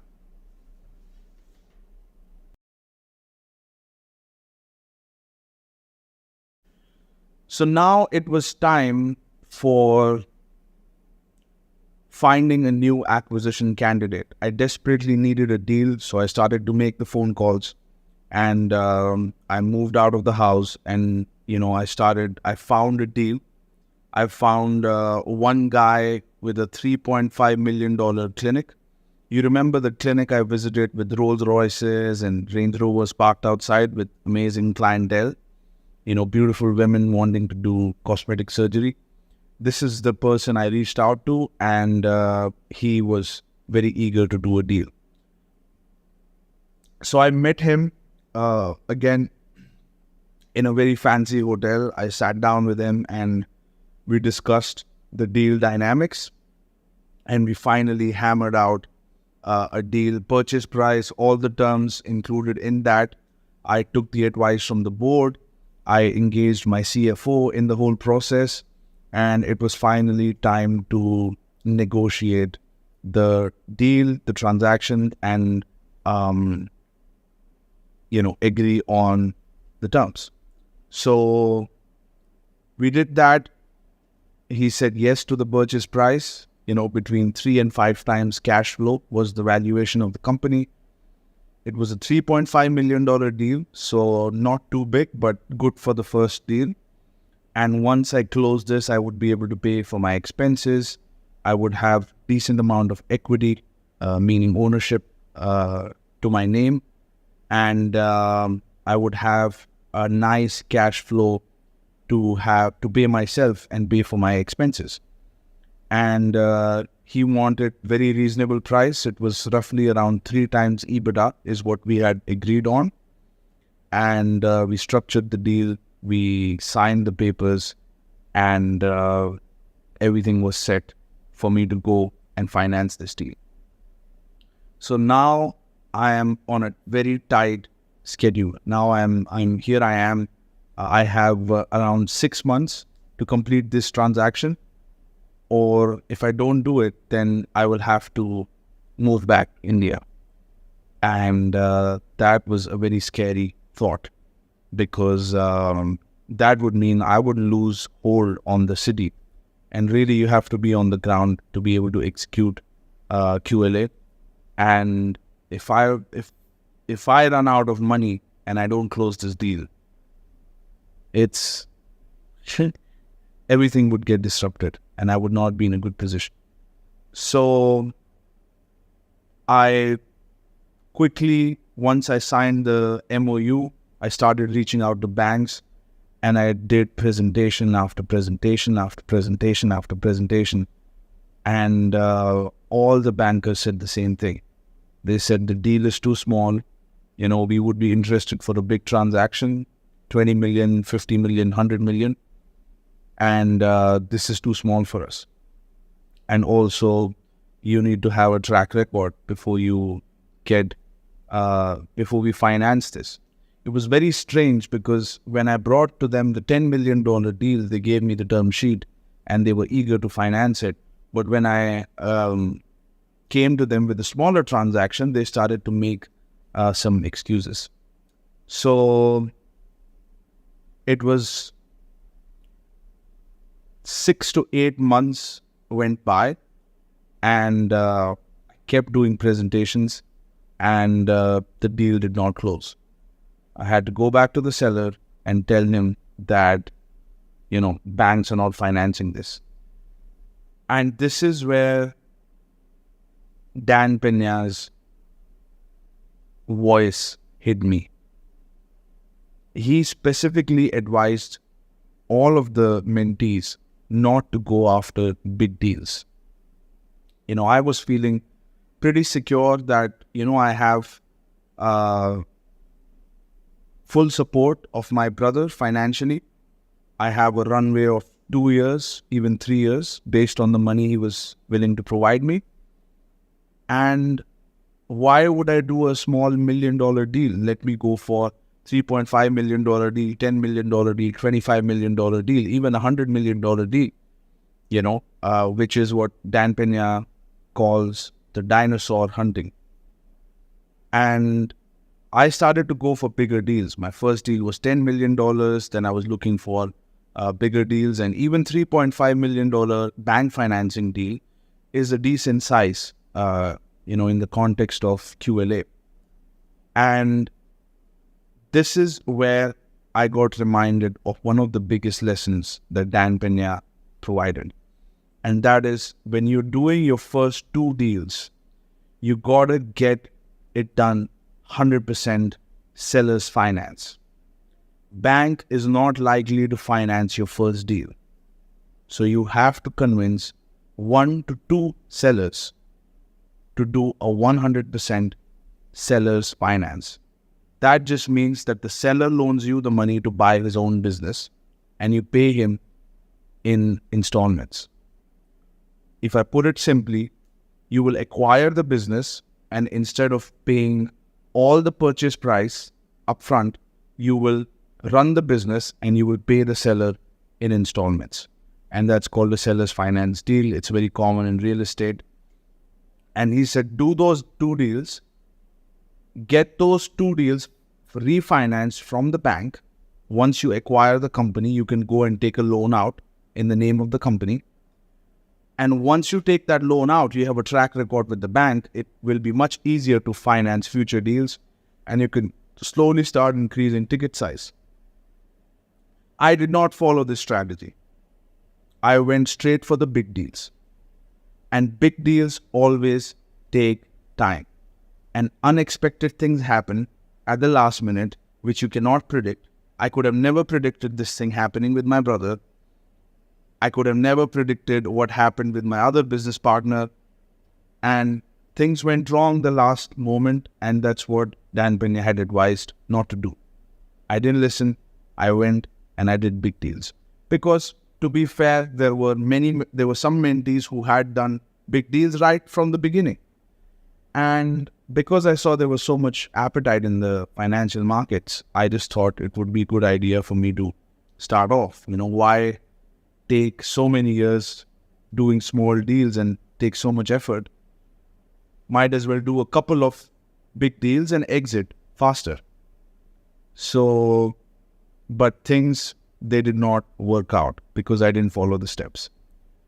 So now was the time where I realized I have to focus on finding 200% seller finance deal and, and then go into bank finance. So this is where I am right now, and I'm going to be executing these steps. I have also raised some funds to support myself, and I'm still on the horse.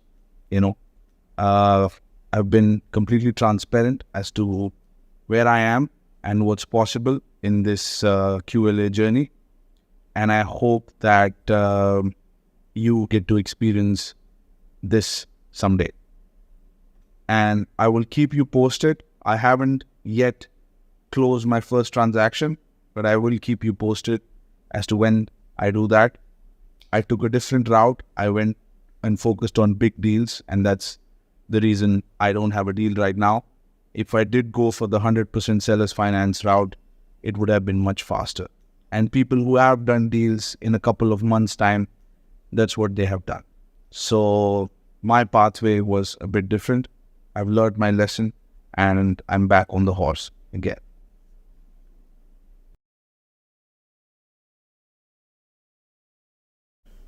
So in this video, I'm going to be talking about what are the key differences between QLA seminar and QLA hardcore seminar.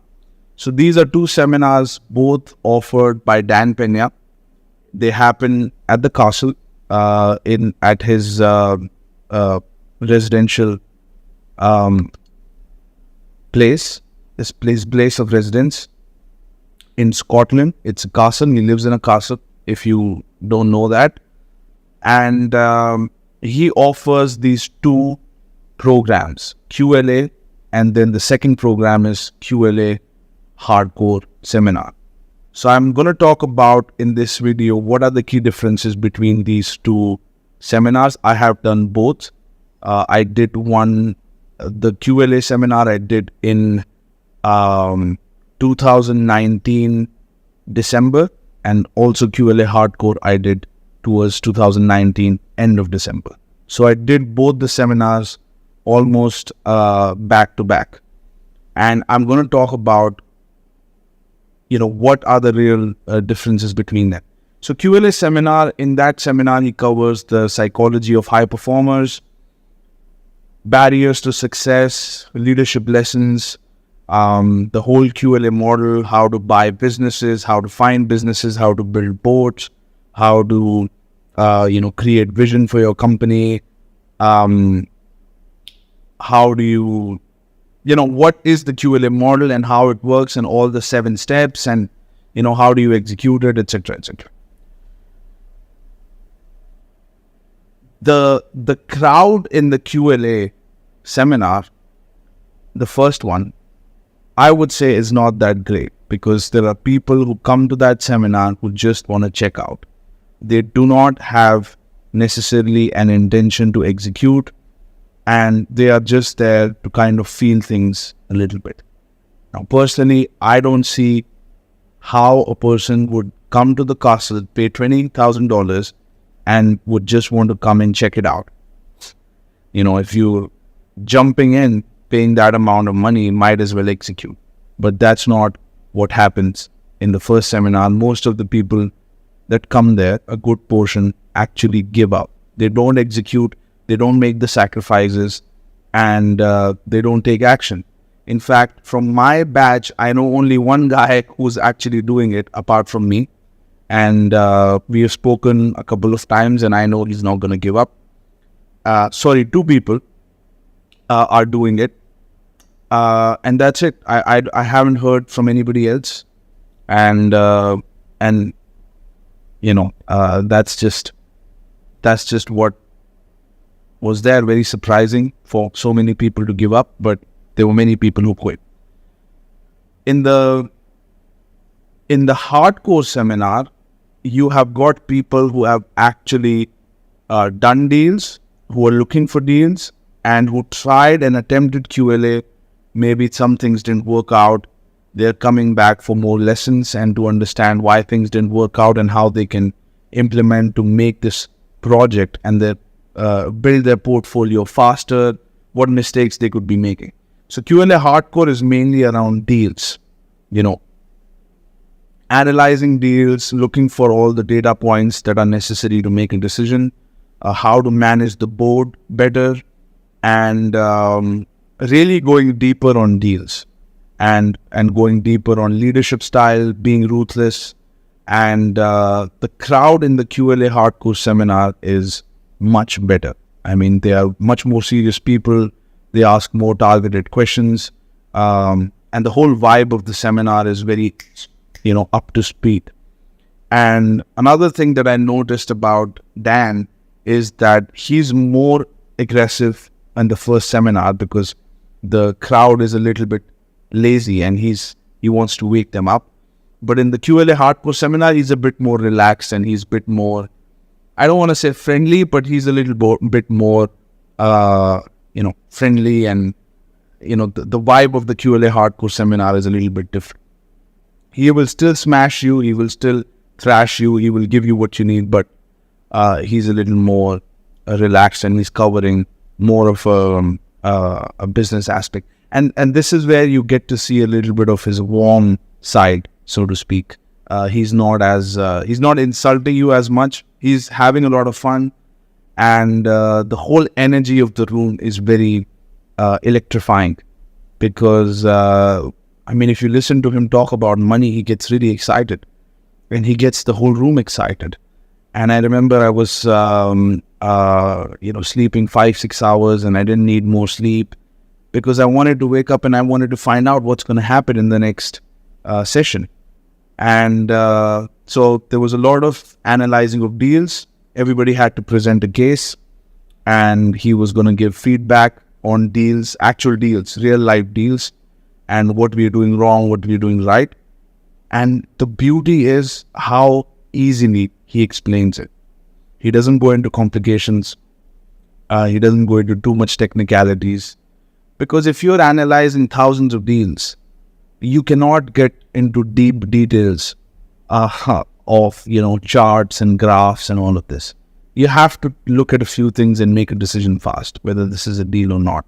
Once you have qualified the deal, and once, it looks decent case to pursue, then you go into the details. And you have people on your board that go into details. You have accounting firms that go into details. But your job is to just look at the deal and ascertain, is this the target or is not the target? And you got to do it in a couple of minutes. And there are people who spend months and months and months on the wrong deal. So that's basically what happens in QLA. It's a more general overview of the model. And he explains the entire step, how to do it. He does explain if you do the first seminar and if you follow the steps, you do not need to come for the second seminar. But some people just need that extra push. And I was one of them. I went for the hardcore seminar. I wanted to know everything that this man knows about business. I wanted to spend more time with him. And, I wanted to get as much out of him as I could, because who knows when he's going to do the next one, and who knows how long he's going to do it. You have a business legend that has created hundreds of millions of dollars for himself and hundreds of billions of dollars for other students, and he is 75 plus, and Like I wanted to find out everything he has to offer, and get everything that he knows, so that I can at this age leverage that to become extremely successful. So that's the difference. That's my experience of both QLA seminar and QLA hardcore.